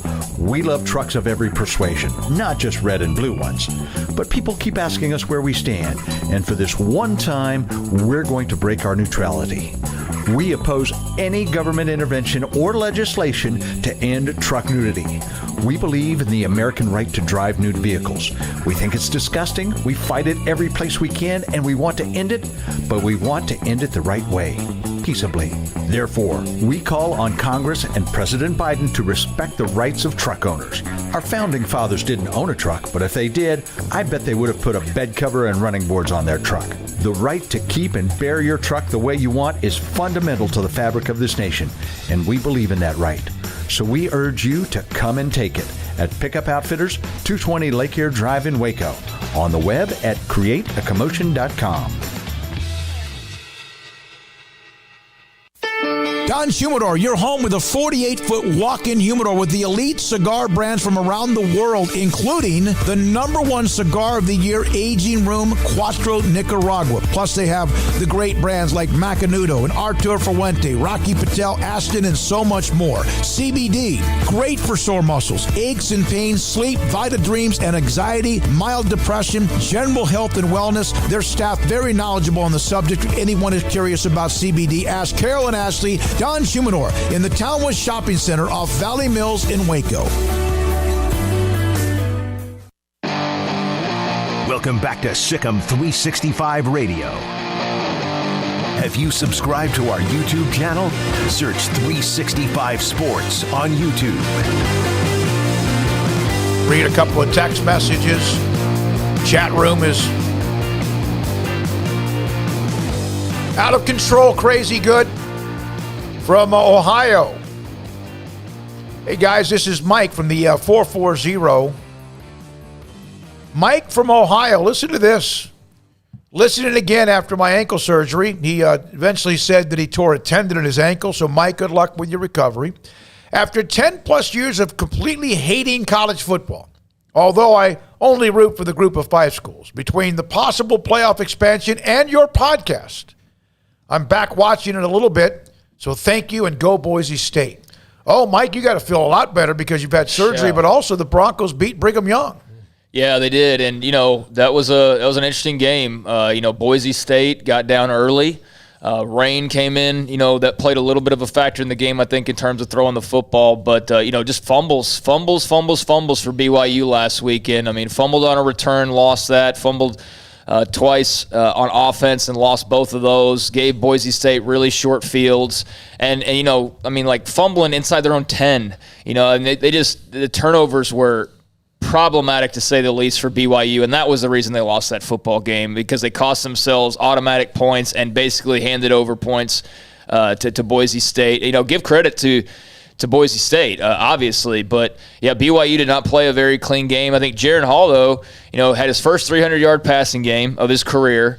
He has not played a ton. He's played in 10 games, I think, now probably at this point, stretched over about 3.5 years. Mm-hmm. So he's shown flashes, but he's just not been – he's not played a full season, as a starting quarterback. So he does give them a different dynamic. Baylor Romney is out with an injury, I think it was concussion, and so he's going to be right on the verge of maybe being able to come back. And if he does, it'll be interesting to see. Hall's the guy, and he's definitely a guy. And Romney might not be available, but if Romney's available, we'll see if he gets to see any action, depending on what the Baylor defense does as well. But yeah, BYU's got to clean up the turnovers. I mean, bottom line, and outside of that, there's areas to improve as well. But that was the killer for them, for sure. Yeah, there's no question about it, and it's so interesting. Brigham Young and Baylor play, and now you have a quarterback whose name is Baylor Romney. Yeah. That was if only he was a starter. But they were being sneaky when they went and they offered him a scholarship. And Baylor Romney, they knew at some point that could be the difference maker in joining a conference. I would in the think Big the 12. last name is probably more of a rope into BYU than the first name is to Baylor. Here's another. The best player named Baylor in college football right now is B.J. Baylor at Oregon State, the running back. But I'm with you on the text as far as college football goes. I've always college football has always been my number one. Pretty much for forever, as long as I can remember. But I have been far more interested this year than I have been in quite some time. Not that my interest level is ever low. It's just that I'm far more interested in a lot of the other stuff. And I think it's the people out there listening from all the different fan bases because, it makes me want to learn more about West Virginia and learn more about BYU and learn more. I think the realignment obviously has made it far more interesting. Now, it could have just forced me out of being a fan, period, if teams from the Big 12 would have started falling off to the wayside. I don't know how that would have sat with me, but because they were able to save themselves, and now you got this brand new conference to look forward to here in a couple of years, and all of that. I think it's really exciting times. I think the number of upsets we've seen so far, just the storylines every year that they have that in college football. But this year, I think it's even more so because of what we dealt with last year, and just how much of a downtrodden, just kind of. Unless your team was really good, it just was not a fun season to watch and cover. But this year, it's been a full 180. It's been great. It has, without question, ever since late July, when that story came out with Oklahoma and Texas, changed how I've watched college football and how much I've paid attention, serious attention to Brigham Young, although I've always known how they're a solid program and sometimes really good. Last year, they were very good. Cincinnati, UCF, I knew, the 17 team, whatever. But it's been fun because some of you, and we've had a couple of chats about comments or opinions, we learn from each other. We're hosting the show, but we're learning from you as well. Here's another text as well from Shooter. I got to say that Aranda and company have struck gold with the transfer portal. Not a Scott Drew level yet, but very effective use of the transfer portal. Maybe the best in Division I. All right, Estrada is helping out. Estrada's more than helping out now. Estrada, we had to wait a long time to see him actually get into full action. He caught a pass or two early on, but the last 2 weeks he's actually been healthy and available. Last week he started. And so, you've got Tyquan Thornton and you've got R.J. Sneed. But you then had kind of a door of is it Josh Fleeks? Is it, who is it going to be? And then Estrada, when he came on board, you thought, okay, he's going to eventually probably find himself there. But because of injuries, it wasn't until last week that he made his first start. But he's had nearly 200 yards receiving in 2 games. He hasn't found the end zone yet, but he's been a key blocker in certain situations. So he's made a massive difference, in my opinion, for them. He's far more proven than the other options they had there, and it gives them a real trio between he, Thornton, and Sneed of pretty good receivers. He's a possession receiver. Yeah, he's a possession receiver. He's pretty sure-handed. Fairly big body. He can be explosive as well. I mean, he's had a couple plays already. He hasn't broken them all the way, but he's had a 40-yarder, a 38, those kind of plays. So, yeah, I really like what he's done the last couple of weeks. I mean, he was one of the bright spots in the Oklahoma State game when there wasn't a whole lot of bright spots. He almost, was gone to almost too much, but that was because of their struggles. But then, the Apu, who's now starting to kick it in. He's starting to play at a different level now. Yeah, Gall, Jacob Gall's been huge for an offensive line. Miller has been huge. Yeah, both of them. That was it, I think. Probably. Maybe there's one more. And then you add in not a transfer portal, but the kicker Hankins. Let's not overlook the fact that he now, whenever he lines up for a field goal, he kicked the 45-yarder, and it could have been good from longer than that. And with all due respect, that was not. It was always kind of like, is it going to get there or is it going to be accurate? He's going to miss some. You hope not, but he has a freaking cannon for a leg. And he's helped, although, again, that's not the transfer portal. He also mentioned UT is a bag of cats, totally crazy. Don't know if they'll win by 20, lose by 20, or go into triple overtime. Unpredictable. And and if you're a Texas fan, and some of you are, and we had a lot of hook'em last week. We've had a little bit of that this week. Yeah, they drive you nuts. they're a roller coaster, and that's kind of, but this one looks like the roller coaster might have a few more levels at the top. Yeah, the other transfer that Baylor brought in, I'm going to get to that too, but the other transfer Baylor brought in is Hal Presley, and we've already seen him playing. He's already caught some, he caught pass last week, as a matter of fact. So he's the youngest of the bunch. He's not the grad transfer type, with 1 year to play. He's got like a full career to play, but it's been good to see Presley get involved. So yeah, all 5 transfers they brought in have all made an impact in some form or fashion. And man, you summed it up perfectly with UT. And that's what's so hard about it is, just when you're ready to rule them out, they'll go out and have some big win or big performance, and you go, well, yeah, they got all that talent. I mean, it's makes sense, and you just can't rule them out. You can't. And then the moment you want to buy into them, they'll lose 3 straight. Not really, but they'll lose a game that's ugly, or maybe even a couple in a row, and you're just like, okay, and then what do? They turn around and they beat a team that's like ranked. What they used to do, that's exactly right. They would lose to, let's say, a team that's in the middle of the pack. Like K-State. And then they would beat someone like Oklahoma 1 year with the second year for Ellinger. Or they would then beat a non-conference game, like USC. That's who they are. It's almost like, that's why I thought when they moved to the SEC or whenever they do, it's almost like those names of those schools.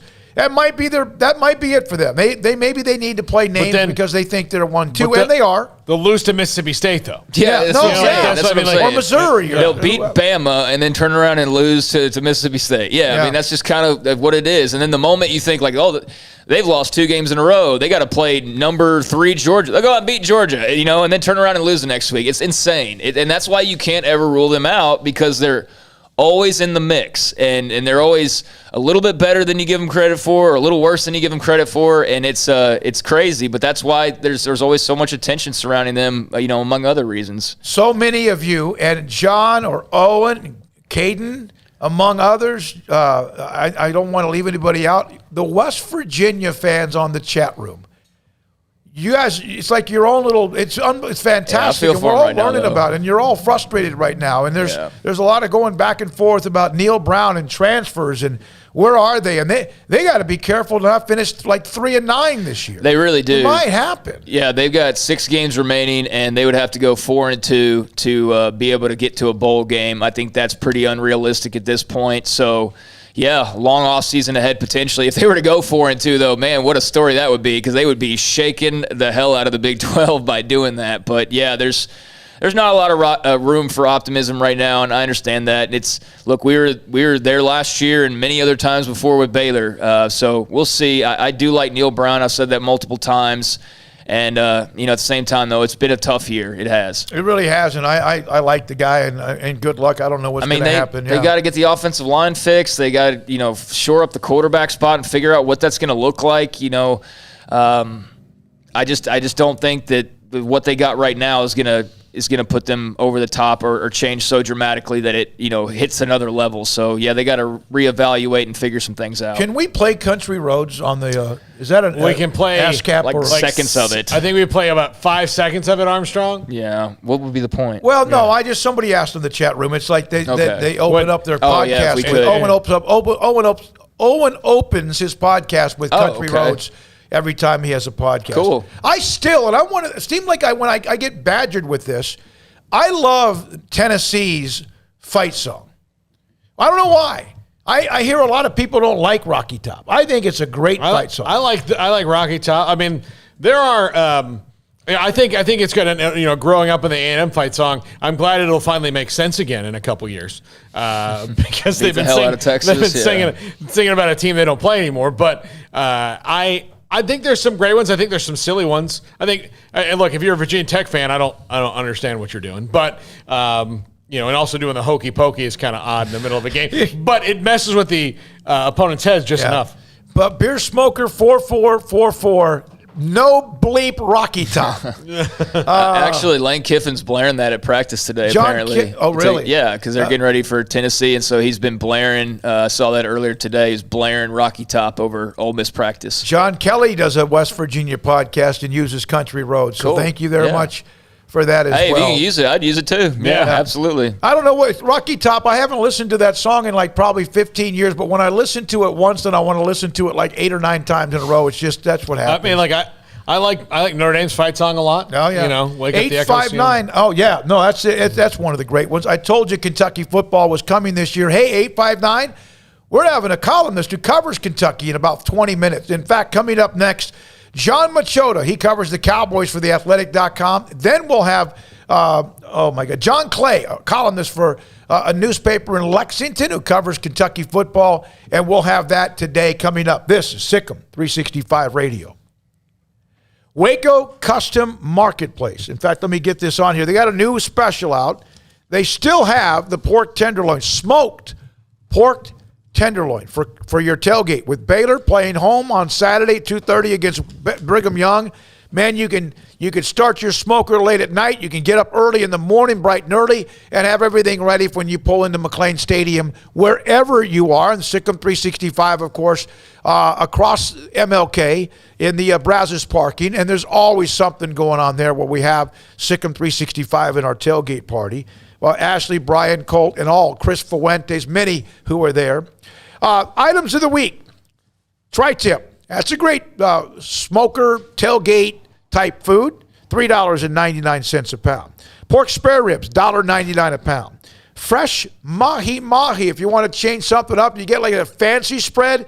They have that for $13.99 a pound. And if you want something really nice for dinner, and I had tuna one time, a couple of different times. It's really good. Fresh tuna steak, $16.99 a pound. Smoked pork tenderloin, I mentioned that, $4.75 a pound. And if you want to get up early for a tailgate, it's early, or just for breakfast, they have maple breakfast sausage for $2.50 a pound. And right now, 10% off through Saturday, 10% off charcoal and pellet fuel as well. Waco Custom Marketplace. Call now to get your tailgate order, your product customized. Pick it up whenever you're ready, and they can have it for you Friday for just in time for Saturday's game. Waco Custom Marketplace, 425 Lake Air Drive in Waco. Baylor University is where lights shine bright. So, let there be light. Let there be roommates and teammates, scholarship and championships. Let there be fresh starts and new traditions, fast friendships and lasting impacts. Let there be laughter. Let there be joy. Let there be light. Baylor University, where lights shine bright.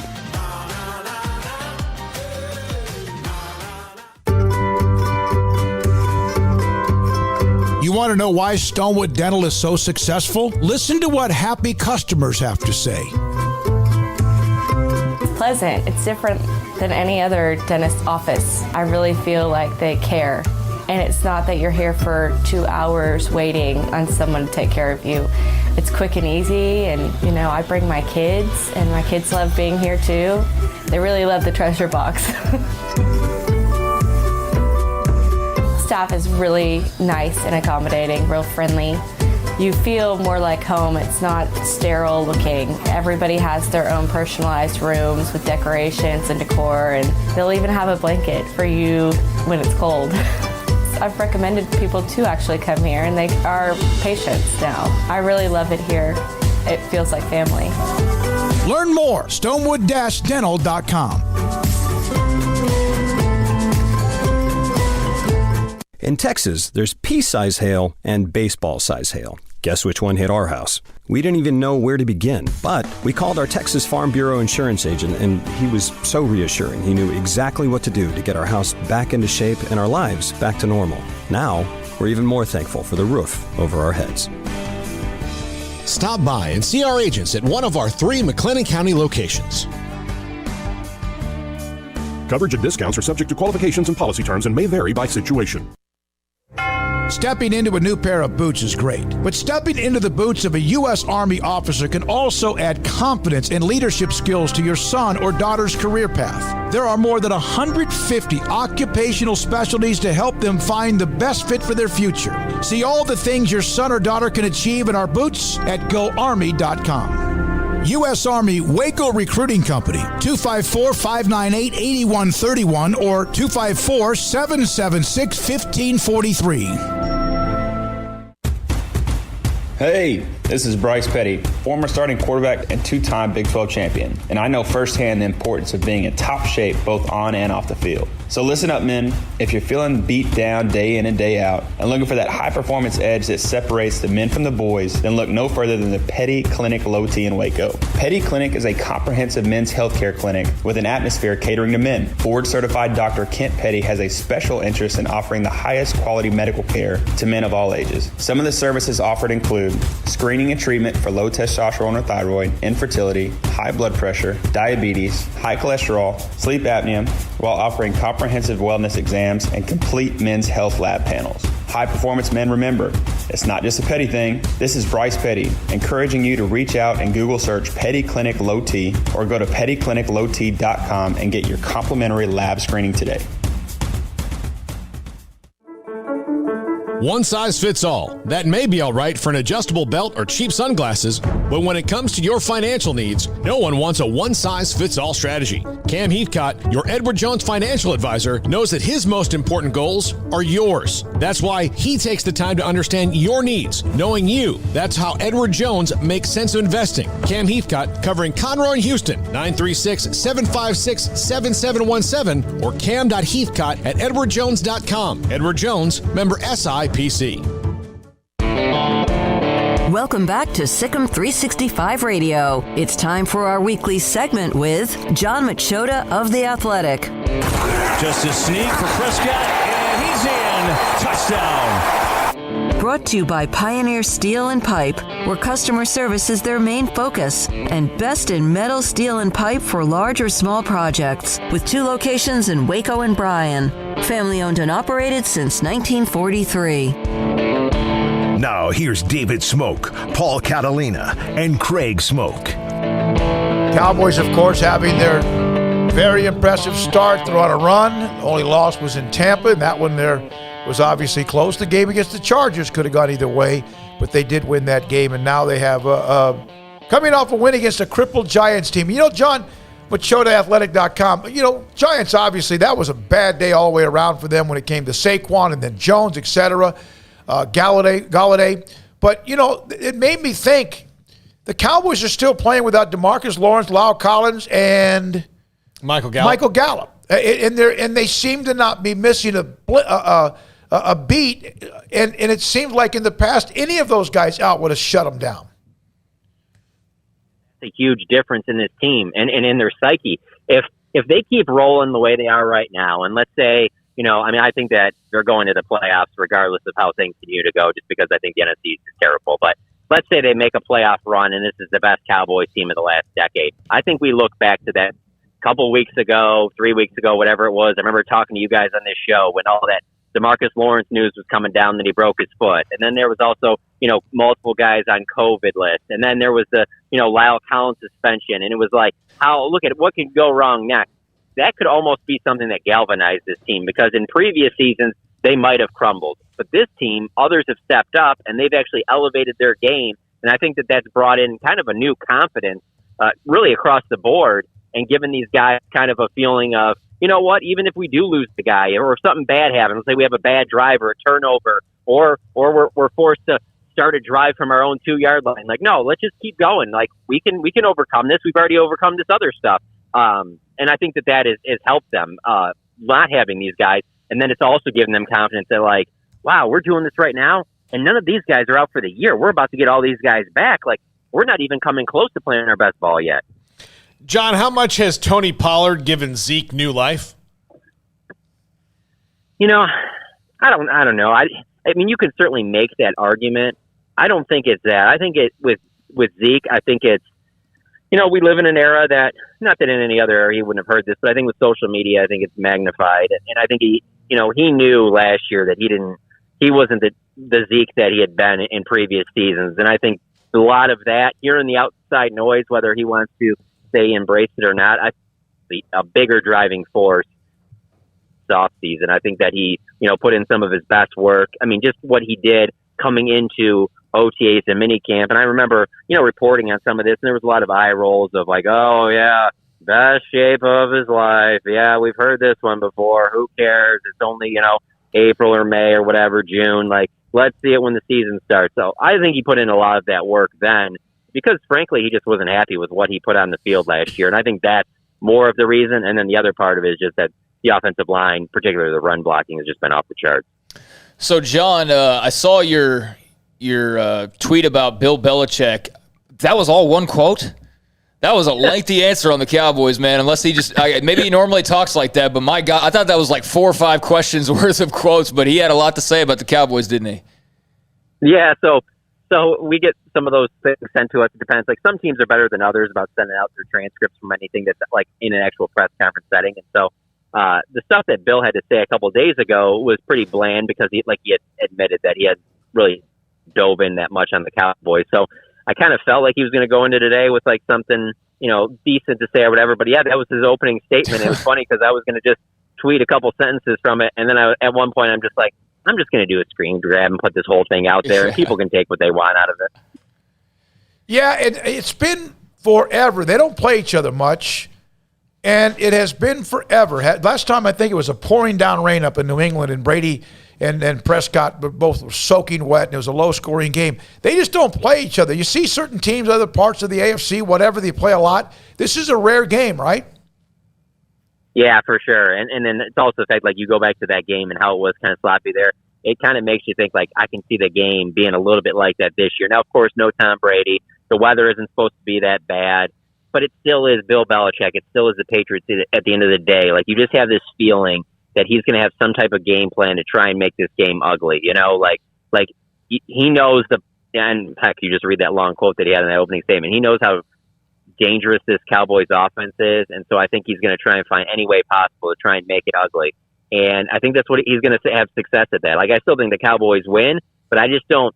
I think with the way that the Patriots have played this year and the way the Cowboys have played this year, a lot of people, especially Cowboys fans, look at it as like, yeah, this isn't the typical Patriots. Like, the Cowboys should win this game like by 10, points, maybe 2 touchdowns or whatever. I don't necessarily see that. The history of Bill Belichick and what he can do. I mean, heck, just look at the way they played against Tampa Bay and Tom Brady when he went back up there. That Tampa Bay team should have beat them by 3 touchdowns. But you still, at the end of the day, it's Bill Belichick. There's a reason he's had so much success in this league. His defensive game plans are different from week to week like no other coach. He's going to have something that the Cowboys haven't seen all year. Now, I will say their balance in offense, they have the answers for whatever he tries to test them with. But at the end of the day, it still is Bill Belichick. And I just think there's a far greater chance that the Cowboys win this game ugly than the Cowboys winning this game, to anything that looked like the way that they beat the Giants. Yeah, I just reading his quote, one of the things that just popped out at me is that he mentioned Dalton Schultz and that he's really their receiving leader, which means to me that of all the guys who are going to see weird coverages thrown their way, it's not going to be Amari Cooper or CeeDee Lamb. It's going to be Dalton Schultz because he's kind of the safety valve, and then that's what's going to throw the Cowboys completely off. And to be honest with you, that's not a bad game plan because he is kind of like a safety blanket type thing underneath. And he's been on the same page with Dak. I mean, Dalton Schultz, one of the players we got today, and I was just asking him about one of the passes that Dak had to him to extend it and get a first down near the middle of the field. And it was a play that broke down last week. And Dak all of a sudden had a roll right. As soon as he busted out right, Dalton went to the right too. And it was just like they had planned it. And he said they've worked more on those unscripted, the second play of that play because once it breaks down and the quarterback escapes, a new play starts. And he talked about how much they've worked on that in the offseason. So those two are clearly on the same page.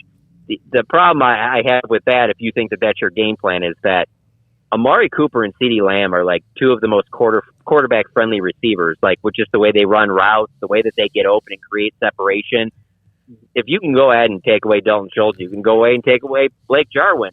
I just find it hard to believe that you're going to completely shut down this entire offense. I mean, you even have a guy like Cedric Wilson emerging and making more and more plays. So, and here's the other thing. You mentioned Tony Pollard earlier. Like, we still, like, there's more that Tony Pollard can do. Like, he can shoulder a bigger load than he has up to this point. Maybe this is a game where Tony Pollard has a big game that we're not really expecting right now because it hasn't happened recently because Zeke has taken his game to another level. Like, there's still plenty of stuff on this offense that they haven't shown yet, and that's what makes it so exciting to watch this team play. Yeah, there's no question. Craig? So, John, at 2-3, I mean, as we were saying, it's not the same Patriots of old, but what does I guess, worry you, or what is the focus for you as far as I think we're all in agreement that Cowboys are probably going to win this game, but what is it about the Patriots, if anything, that you have your eye on? Well, one, if Steve Belichick was coaching the team instead of Bill Belichick, I think that it would be way different. It's because Bill Belichick is out there. That's the one thing. And he has pieces like Matthew Judon that, like, he's just going to use in different ways. And frankly, like, you can relate it a lot to what the Cowboys have done this year. You know, you watch the Cowboys over the previous decade, and there isn't a lot of they weren't doing the stuff that they're doing this year, specifically with Micah Parsons, where you just really don't know from play to play where Micah Parsons is going to be. Bill Belichick's been doing that stuff for decades, and we get to see it now. I mean, partly because you have a player like Micah Parsons. You need that player, first of all, to be able to do those different things and be a Swiss Army knife. But you just don't know the game plan from week to week of what Bill Belichick, and that's the part that really makes you kind of wonder, how are they going to attack the Cowboys? Because offensively, going against the Cowboys defense, I don't know. Like, I look at Mac Jones. I look at, some of the stuff that they're doing. I just don't, their receivers don't scare you. I know they spent a bunch of money in free agency on the tight end position, but, like, does that really scare you? Like, there just isn't a lot there. Like, I just don't see unless there's a bunch of turnovers or some special team scores, I just don't see the Patriots being able to score over maybe 20 points, 24 points. Like, and I just don't. This Cowboys offense is just too loaded, too gifted for me to think that they're not going to score at least that much. So, I mean, they're the Patriots. You have to give them respect. They're playing up in Foxborough. Like, absolutely respect them. The one good thing that comes out of doing that is that this isn't going to be some type of trap game. Because if they are who they are, because Bill Belichick's there and they still are the New England Patriots, I don't think that we get we're going into that Giants game. It did seem like they were kind of running in the mud, and you were kind of like, okay, at what point are you just going to pull away? This team's not on your level. I don't think you're going to have to worry about that in this game. I think they come out right from the beginning, and they come out firing. Yeah, and this is the kind of game, the only way New England wins this game, and obviously it's that the Cowboys throw up on themselves, but you dummy the game down. This is like one of those things you look up and somehow or another it's 16-14 in the third quarter, and even then Dallas is capable of popping it open. But yeah, it's that's what they did to Tampa. They just did that 2 or 3 weeks ago to Tom Brady. Although the weather at times can be an issue as well. You mentioned Zeke and you mentioned Pollard, and it's amazing. Both of them are still getting a lot of yards, I've always thought the Cowboys, even when they have been average the last few years, Paul, I've told you this before, it seemed like they have more 10-plus yard plays, and yet they always were spinning their wheels inside the red zone or whatever, and they're scoring now. They're not scoring just field goals. They're scoring touchdowns, not just kicking field goals. Haven't they always been kind of explosive? They just never knew how to finish? That's a part of it. And really the running game, I think, is the reason why you're seeing more success in the red zone. When they've run the ball well, they've had success in the red zone. And that doesn't necessarily mean, that's because they get down there and they run it every time. It's because it gives you another element that you have to worry about. And another piece that's happened this year that I think that if they continue to have the success, we'll look back on is really that move. And it might seem stupid and it might seem kind of like a funny little side note because it's not like they do it all the time. But I think we'll look back on that move for Kellen Moore to make Connor McGovern that fullback. That's a move that it's something small, but they've had so much success with it that I think it's brought them confidence in the short yardage situations down in the red zone. Just that little bit of a wrinkle has helped take that running game just a little bit ahead of what it had been before, to the point where it interests me to think, hey, maybe in the playoffs they see Tampa again. And yeah, Tampa's loaded in the middle, and they said that they weren't going to bang their head against the wall and run the ball against them. They were going to take what the defense gave them. I think if they play Tampa Bay again, I think they do run it even more with that package, using a little bit of Connor McGovern, and then also because the running game has just been better since then. I think the whole package, because the running game is having success, it makes everything else easier, whether it be in the red zone, whether it be the success they've had in the passing game. I think everything starts there, and I know that in today's football, that gets lost a little bit because everybody wants to see you chuck it around, throw it around the field, go 3 wide, especially when you have CeeDee Lamb, Amari, and Michael Gallup on your roster. But at the end of the day, this Cowboys team has had the most success when they've run the ball. They're built to run the ball with this offensive line, so do it.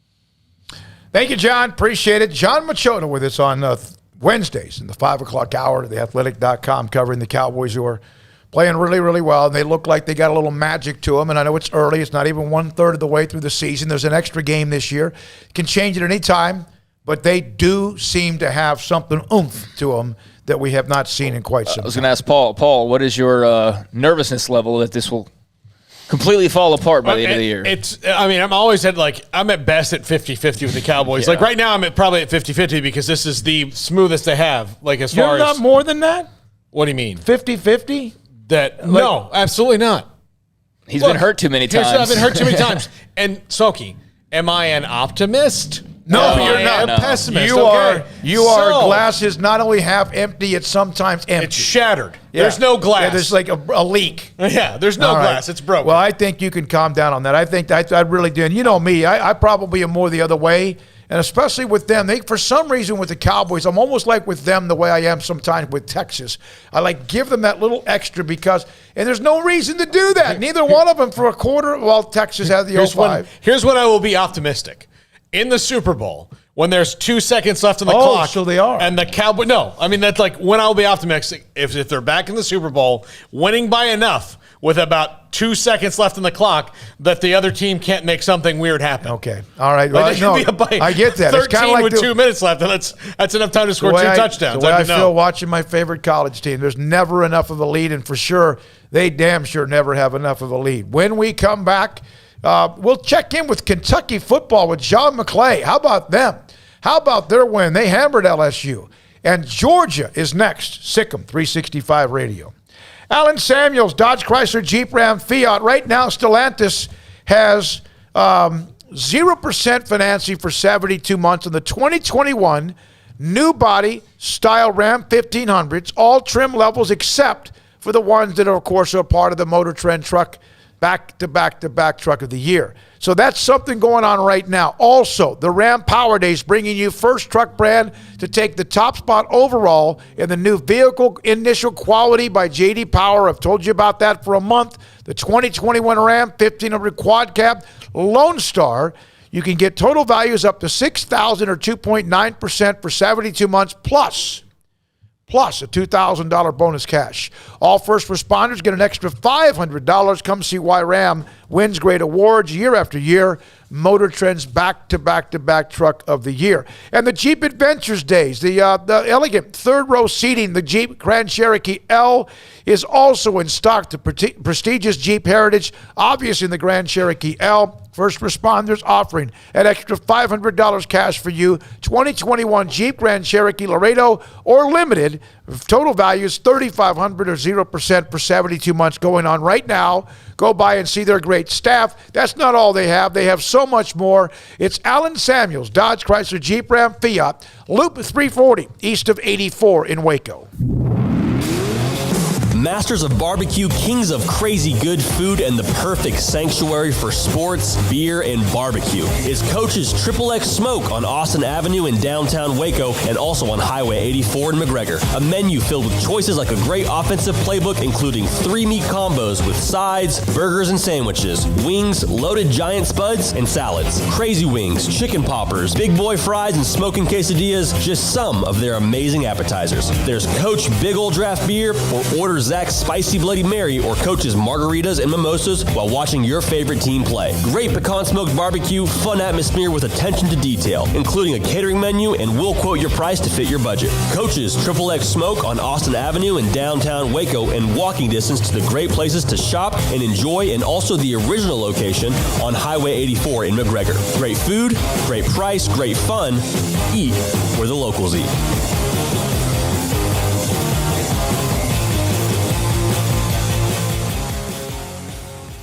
With so many companies and policies out there, it gets so confusing shopping for insurance, and I never know if I'm getting the policy that's right for me. Luckily, I met the team at the Nitsche Group Insurance Agency. With the Nitsche Group, you can go to one company and get access to coverage options from many insurance carriers, and you get to speak to a real person about your specific coverage needs. With the Nitsche Group, I know I'm getting the right coverage at the right price. If you need insurance, talk to the experts at the Nitsche Group at 1-800-258-8302.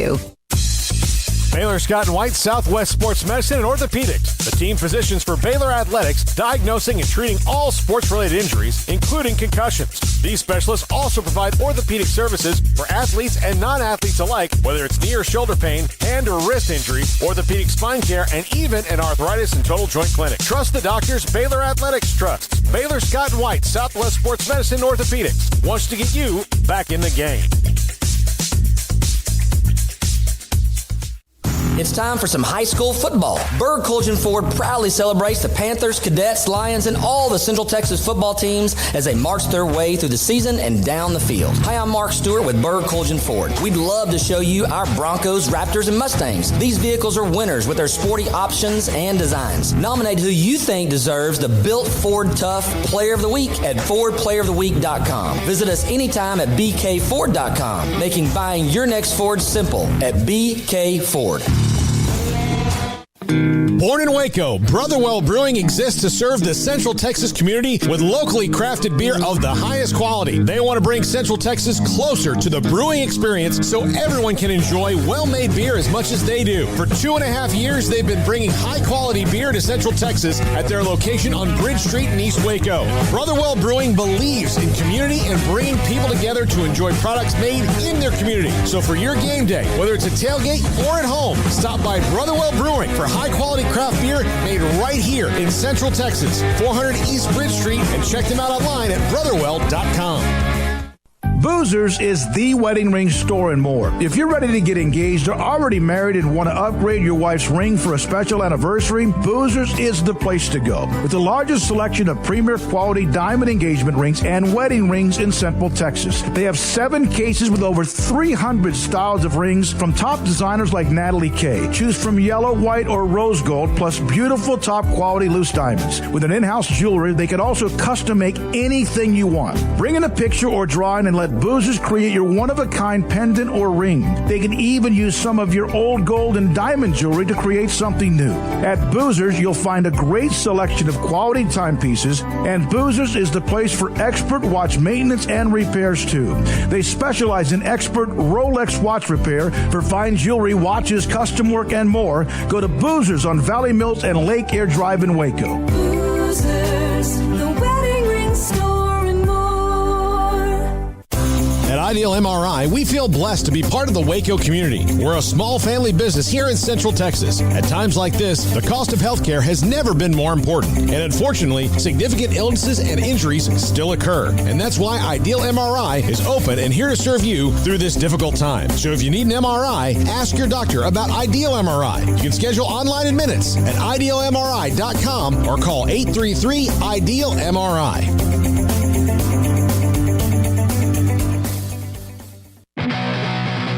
Welcome back to Sikkim 365 Radio. The 5 o'clock hour is sponsored by Edward Jones Investments with financial advisor Brad Wilson. Investing his time and experience back to you and your money during today's changing times. Edward Jones, making sense of investing. All right, we're now joined. John Clay, sports columnist, Lexington Herald leader, covers Kentucky. Joins us as they have coming off the win against LSU, and boy, they're playing right there in the top 10 now, and they play Georgia this weekend. John, thank you very much for your time. Normally, of course, there's so much attention, especially with basketball starting, with what they do in basketball at Kentucky. How much has this football run meant right now in Lexington? Yeah, it's big. I mean, they beat 2 weeks ago. They beat Florida at home for the first time since 1986. They had a sellout crowd for that game, and longtime Kentucky football fans say that's probably the loudest they've ever heard. It's now Kroger Field, used to be Commonwealth Stadium, and then follow that up with beating LSU, which another traditional SEC power that Kentucky hasn't had a whole lot of luck against over the years, and just kind of dominate LSU last week. And talking about basketball, Midnight Madness, or what's not Midnight Madness anymore, it's Big Blue Madness, is Friday, which is kind of the unofficial opening of the basketball season. It's kind of like a big party atmosphere at Rupp Arena, and they kind of have an open practice where you can get a first look at the team. People are still talking about that, but not to the degree as in the past because of the way football 6-0 for the first time since 1950, 4-0 for the first time since 1977, playing the number one ranked team in the country on Saturday. There's a lot more attention to the football game right now than there is probably even the Big Blue Madness. What's been the key for Mark Stoops in building that consistency and in building them into this? Well, I mean, he's built a really strong foundation. It's taken him some time. He's been patient.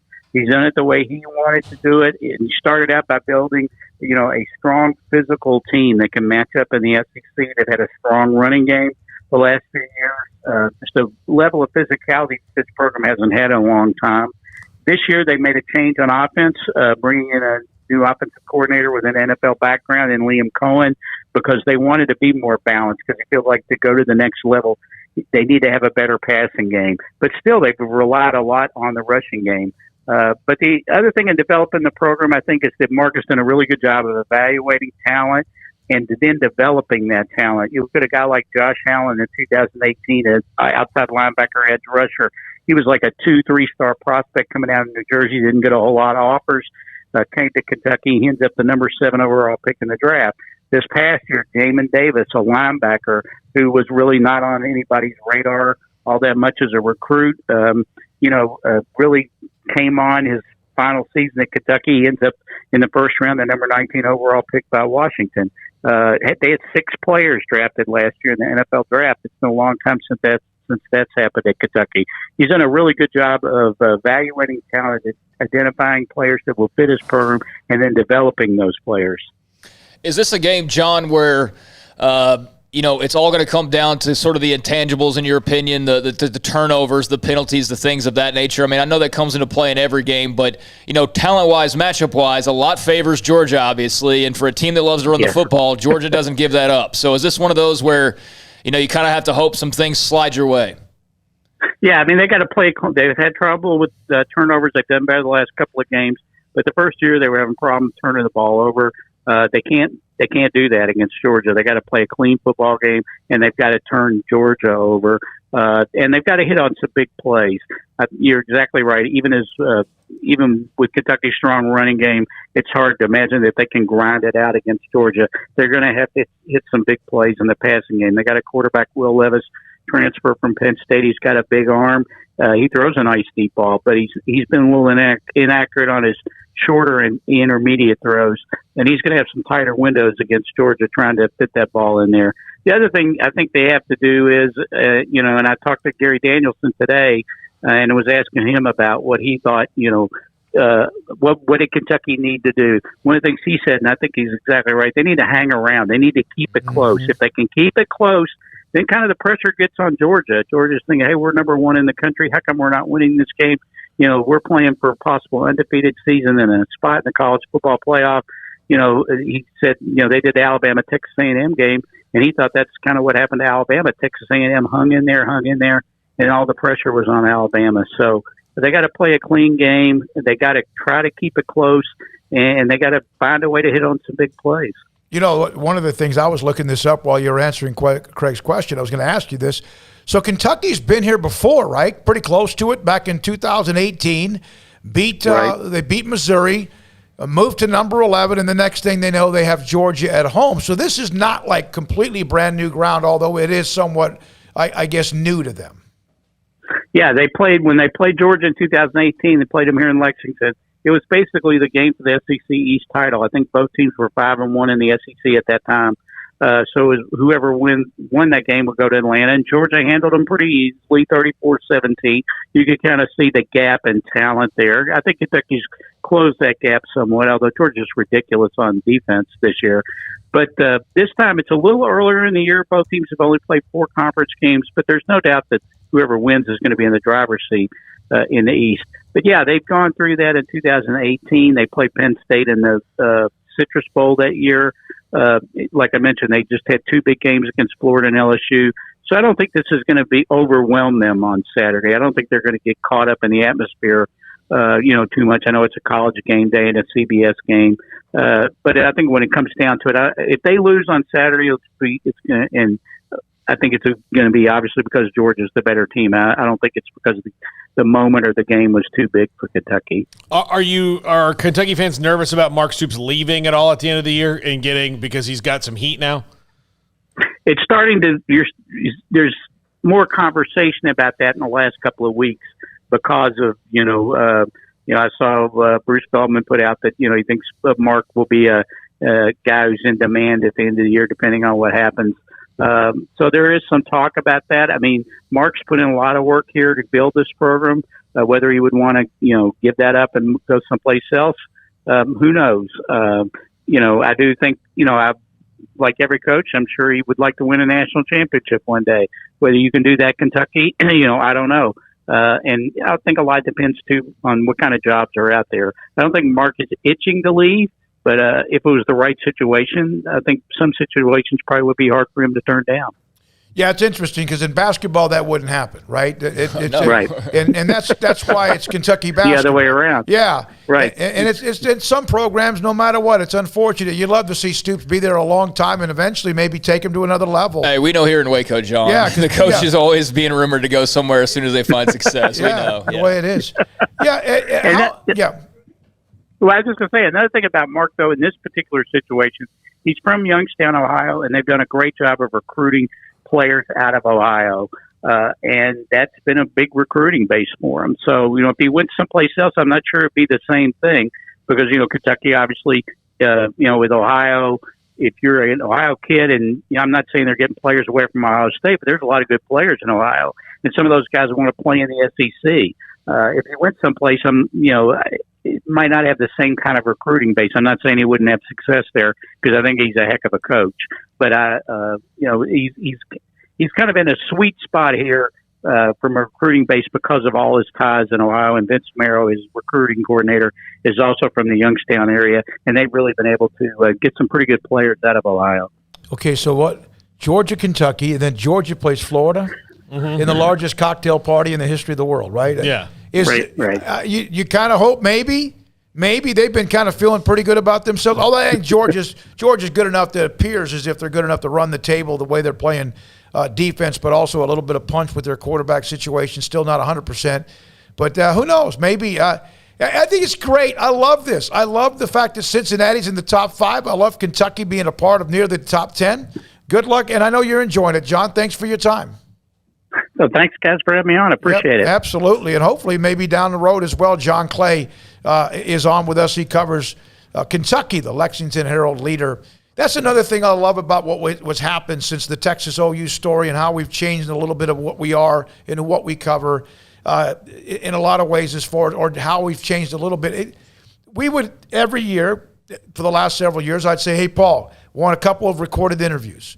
Hot teams coming off the weekend or hot games going into the weekend. We're getting that. We do that now almost daily. And it's a lot of fun, and we appreciate John Clay being a part of the show. Can't believe neither one of you guys wanted to mention the name Cavassier Smoak, one of the best names in college football there on that Kentucky roster. Oh, yeah. Cavassier Smoak. That's a very cool name. Is it really spelled the way we are? And it's not spelled the same. It's Smoke, but cool name. He's got songs about him. He's not related.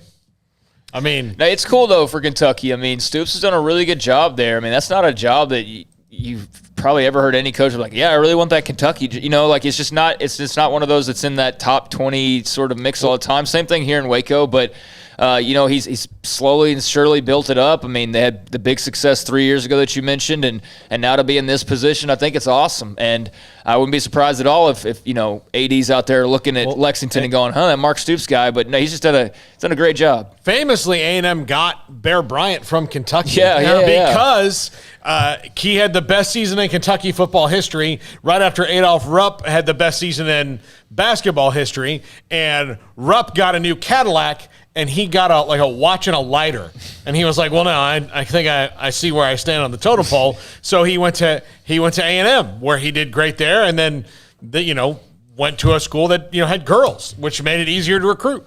Kentucky football players. Tim Couch didn't make it, but he was drafted. What was he, number 1? Yep. Yeah, I believe he was. Babe Perilli, I remember that because I'm old enough to remember it. I think he may have even played with the Boston Patriots. Randall Cobb. Yeah, he's back with the Packers and still Still one of those. I was happy when the Cowboys had him, but I remember when they were drafting, I was like, they should get this Randall Cobb guy. I love him, and then they didn't, and then they had him for a year. Jared Lorenzen, the big, huge quarterback. Oh, yeah. Art Still, the round-mounted touchdown. Jared Lorenzen. George Blanda. Mm-hmm. Let's see, Dermonte Dawson, hell of a player with the Steelers. Hall of Famer, yeah. Let me see here. There's a few more. That kind of running out of steam here a little bit. There's more and more. Well, Jamin Davis, the one he brought up, plays for Washington, and you watch him every week. So, I mean, he's a rookie for them this year, and I know there's a lot of hope about what he can turn into. And I was glad to hear him mention Davis and kind of the unpredictable path. I mean, as far as, not necessarily being expected to be a super high draft pick, but had a really good year and whatnot, and now doing his thing in Washington. But yeah, I mean, they've had some players over here. That's the cool thing about college football too, is so much of it's wrapped around history.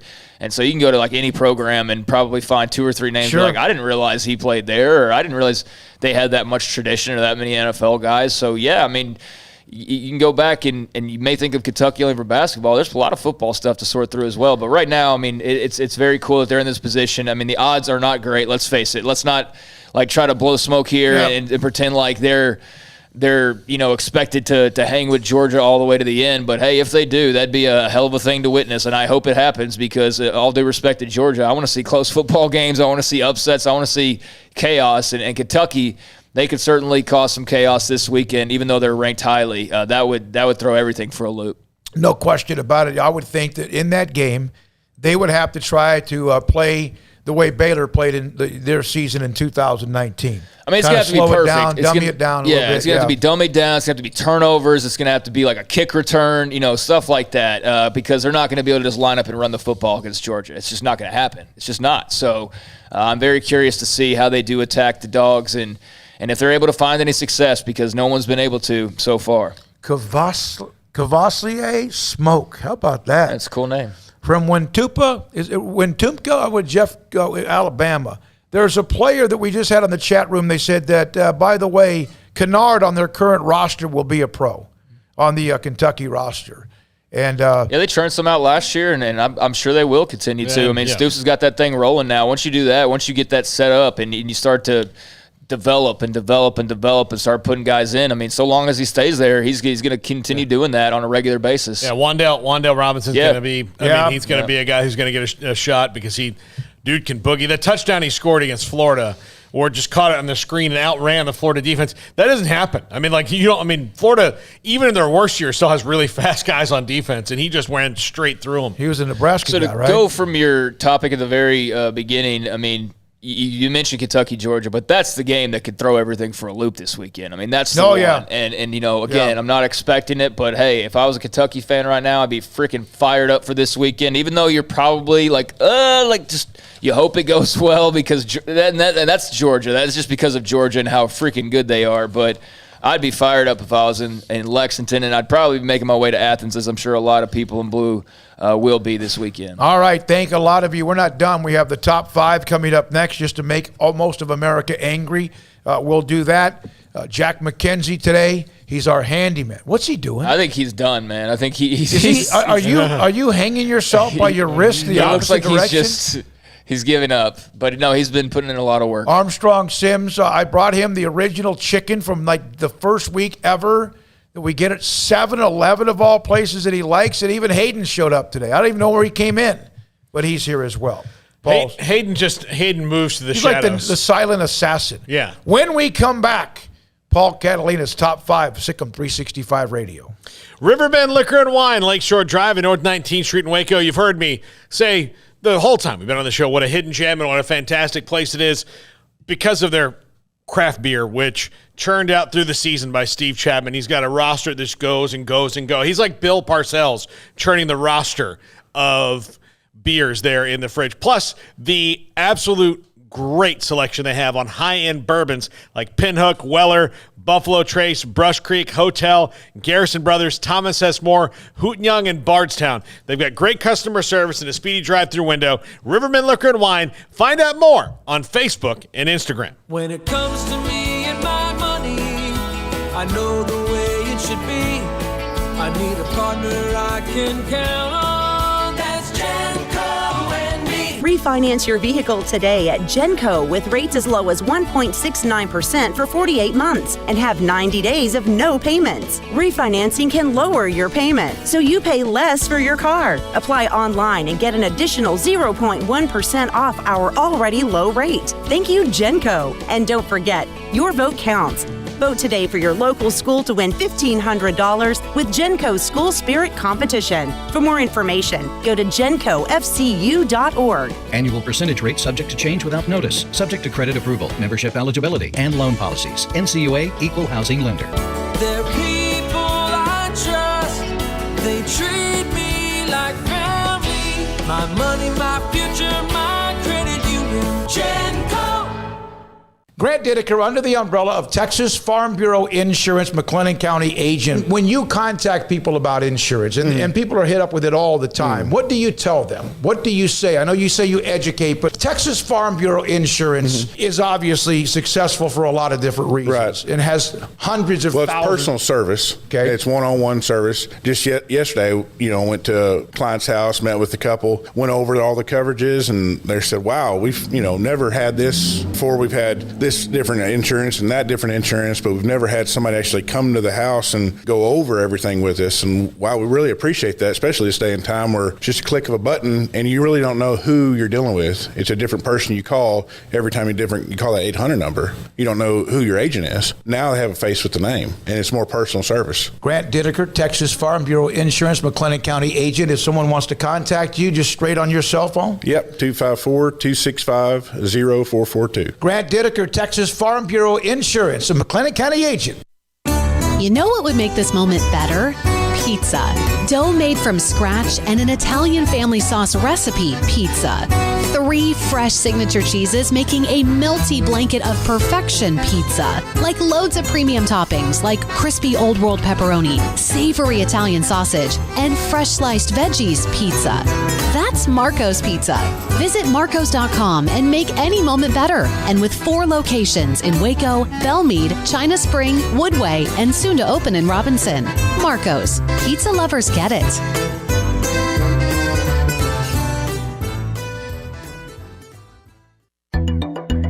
It takes time to reach goals. It's a truth that applies to more than sports. It goes for your financial goals as well. You work hard for your money, and you deserve an investment strategy that lines up with your game plan. And Tom Albers, your Edward Jones financial advisor, can help. If your financial investments aren't putting forth the effort you desire, stop by today for a financial review. Tom Albers, 4301 Lakeshore Drive, 254-776-7605. Edward Jones, member SIPC. Three Nations Brewing Company has 16 different beers on draft with a new beer every Friday. It also offers 2 air-conditioned tap rooms, a large indoor beer hall, a second-floor mezzanine offering a great overview of the brewing company and equipment and patio where you can relax under the shade. Plus, you can now experience the new Three Nations Beer Garden Grill on our shaded patio with socially distanced seating for your enjoyment. Grab a cold beer and enjoy a bite from our freshly prepared and delicious menu. Street tacos, quesadillas, freshly cooked burgers and dogs and veggie burgers too. State Fair tornado fries, nachos, and so much more, all prepared and cooked on site. So come visit the award-winning Three Nations Brewing Company on East Vandergrift off I-35 in Carrollton.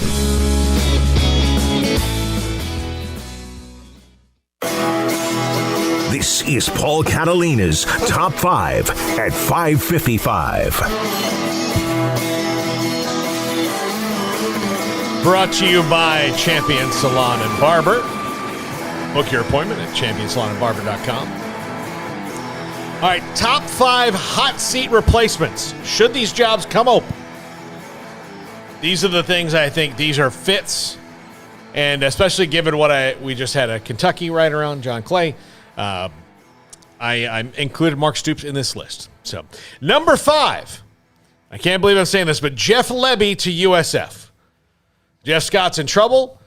Lebby was at UCF, which is close, so he's got a little bit of recruiting inroads, and that offense will do well at USF. So I think Jeff Lebby would be a fit at USF.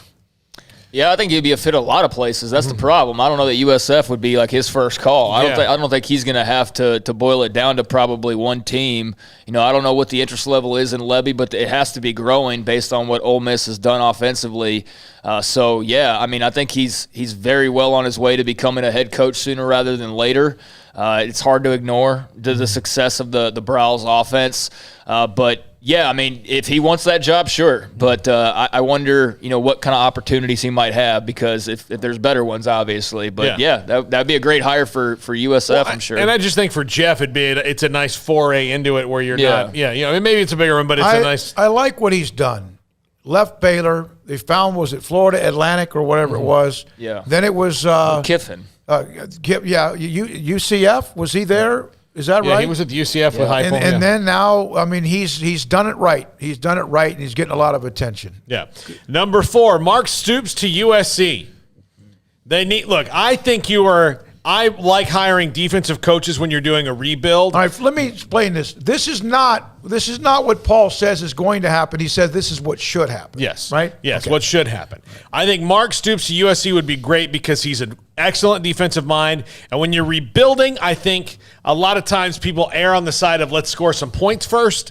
And I think if you build your defense first, it worked here with Matt Rule. It's worked with Dave Aranda. If you hire a defensive-minded head coach, then you can make your team a little bit better for the long term, and then going offense first, in my opinion. Now, I'm sure I'm not, but I think they need, especially an attitude of toughness and all that I think that Mark Stoops brings to USC, Mark Stoops is also not Hollywood, which I also think USC needs.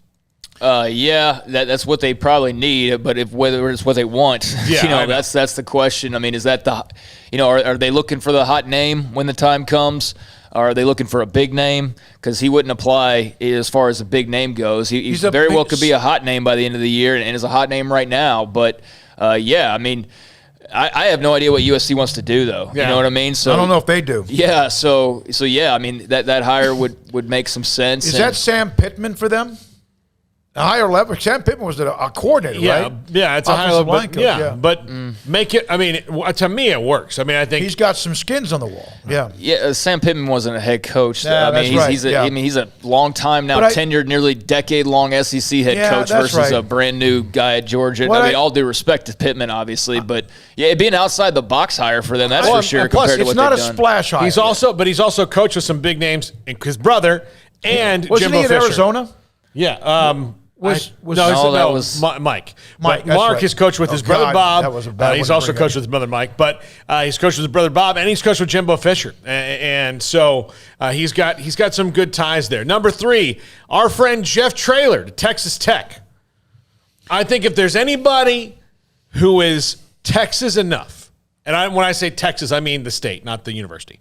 Texas enough to their core that can go border to border, east and west, north and south, and go talk to Texas high school football kids on their level and get them excited about going to Lubbock. It is that guy right there. Yeah, Mark Stoops. I want to go back to that. Mark Stoops was on Mike Stoops' staff. Yeah, so I wanted to clean that up. But yeah, I thought you meant his head coach. No, that was Mike. No. But yeah, I think that would be a home run hire for Texas Tech. Jeff Traylor is. I don't know if there is somebody out there, please let me know. Like, Coach's Hot Seat's a fun site to look at just to see where the guys on the verge of being fired are. I don't know though if there's I just gave somebody $1 million idea. Like the upshoots, like the new coaches, the new wave. Jeff Traylor certainly at the top of that. He's saying all the right things about building up San Antonio, but we've heard literally hundreds of coaches say those same things and then leave the next day. Well, and the thing is, it's on Monday, if you're still employed by UTSA and Texas Tech hasn't called, then that's what you say. And then Monday night you get home and Texas Tech calls and offers you to the job. Well, Tuesday you're a Texas Tech coach. It's not like you were lying. Something different happened. Yeah, you're twisting the truths a little bit, But no, I mean, I think that Texas Tech will have to call him. It'd be dumb not to call him. They will absolutely do that. I don't know. what other candidates there might be. I would imagine they're definitely not trying to go back to the alumni route. But, yeah, Traylor would be a home run for them. I'm very curious to see, how long he does stay at UTSA. And then when he does eventually move up to the next level, like a Tech perhaps, what kind of success he finds. But that's a Matt Rule guy right there, too, as well. I mean, that's one of Rule's good buddies. They hit it off. Yeah. And he was Jeff Traylor. It's long enough past right now. He's going to be on the Baylor staff initially and just couldn't work out. The night that Matt Rule arrived and was introduced at Baylor, they went to a game at McLean Stadium, and Jeff Traylor was on the sideline. Matt Rule's his right-hand man was with him, who was part of Sean Patton? Yeah. But Traylor was there. They had talk. They continue to talk, and that was really a lot closer than maybe some people thought, but never did happen. Yeah. Yep. By the way, Tony just said that's a brilliant idea, Craig. What you were the corollary to coaches on a hot seat idea. Number 2, Jamie Chadwell to Miami. Look, Coastal Carolina is a small school that doesn't care about football for a long time. Now he's made them into, year after year now, they're good. Here's the other thing Coastal Carolina doesn't have. They don't have facilities that are going to beat the band. They don't have any of that. And Miami right now doesn't have that stuff. They need a coach who's going to be invested in rebuilding that program, not just from players up, from convincing donors to give them money for better facilities. And that means, and this is what Miami's going to have to buck up and do, is build a stadium on that campus and quit playing 45 minutes away in the Dolphin Stadium where their students cannot get to.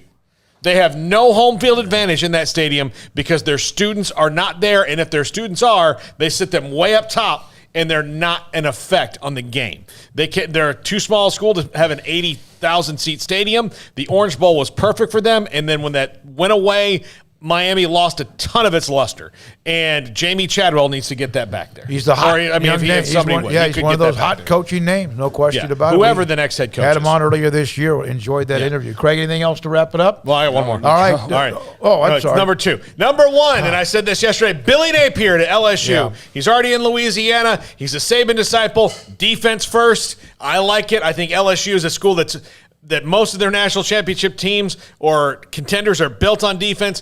Billy Napier can do that. I think it's a no-brainer for them to do this.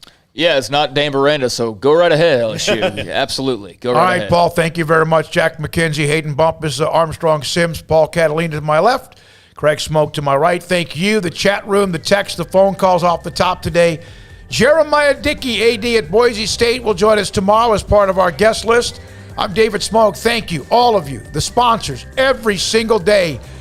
Good night, Sikkim 365 Radio and 365 Sports.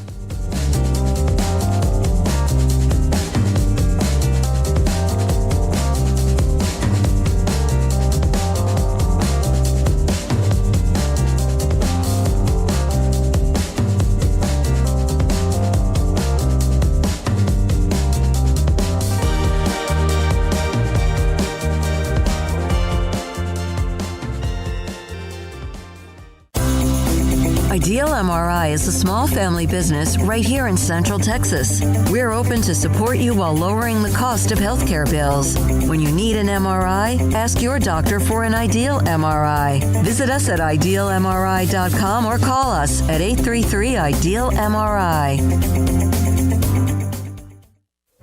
Stepping into the boots of a U.S. Army officer can add confidence and leadership skills to your son or daughter's career path. See all the things they can achieve in our boots at GoArmy.com. U.S. Army Waco Recruiting Company, 254-598-8131 or 254-776-1543. After my first car accident, I feared the biggest damage would be to my wallet. I expected a mountain of bills and a long, drawn-out process. But my Texas Farm Bureau insurance agent was there when I needed her and helped me get back on my feet and in my car in no time. Instead of a hassle, I got reassurance and a quick recovery. Stop by and see our agents at one of our 3 McLennan County locations. Coverage and discounts are subject to qualifications and policy terms and may vary by situation.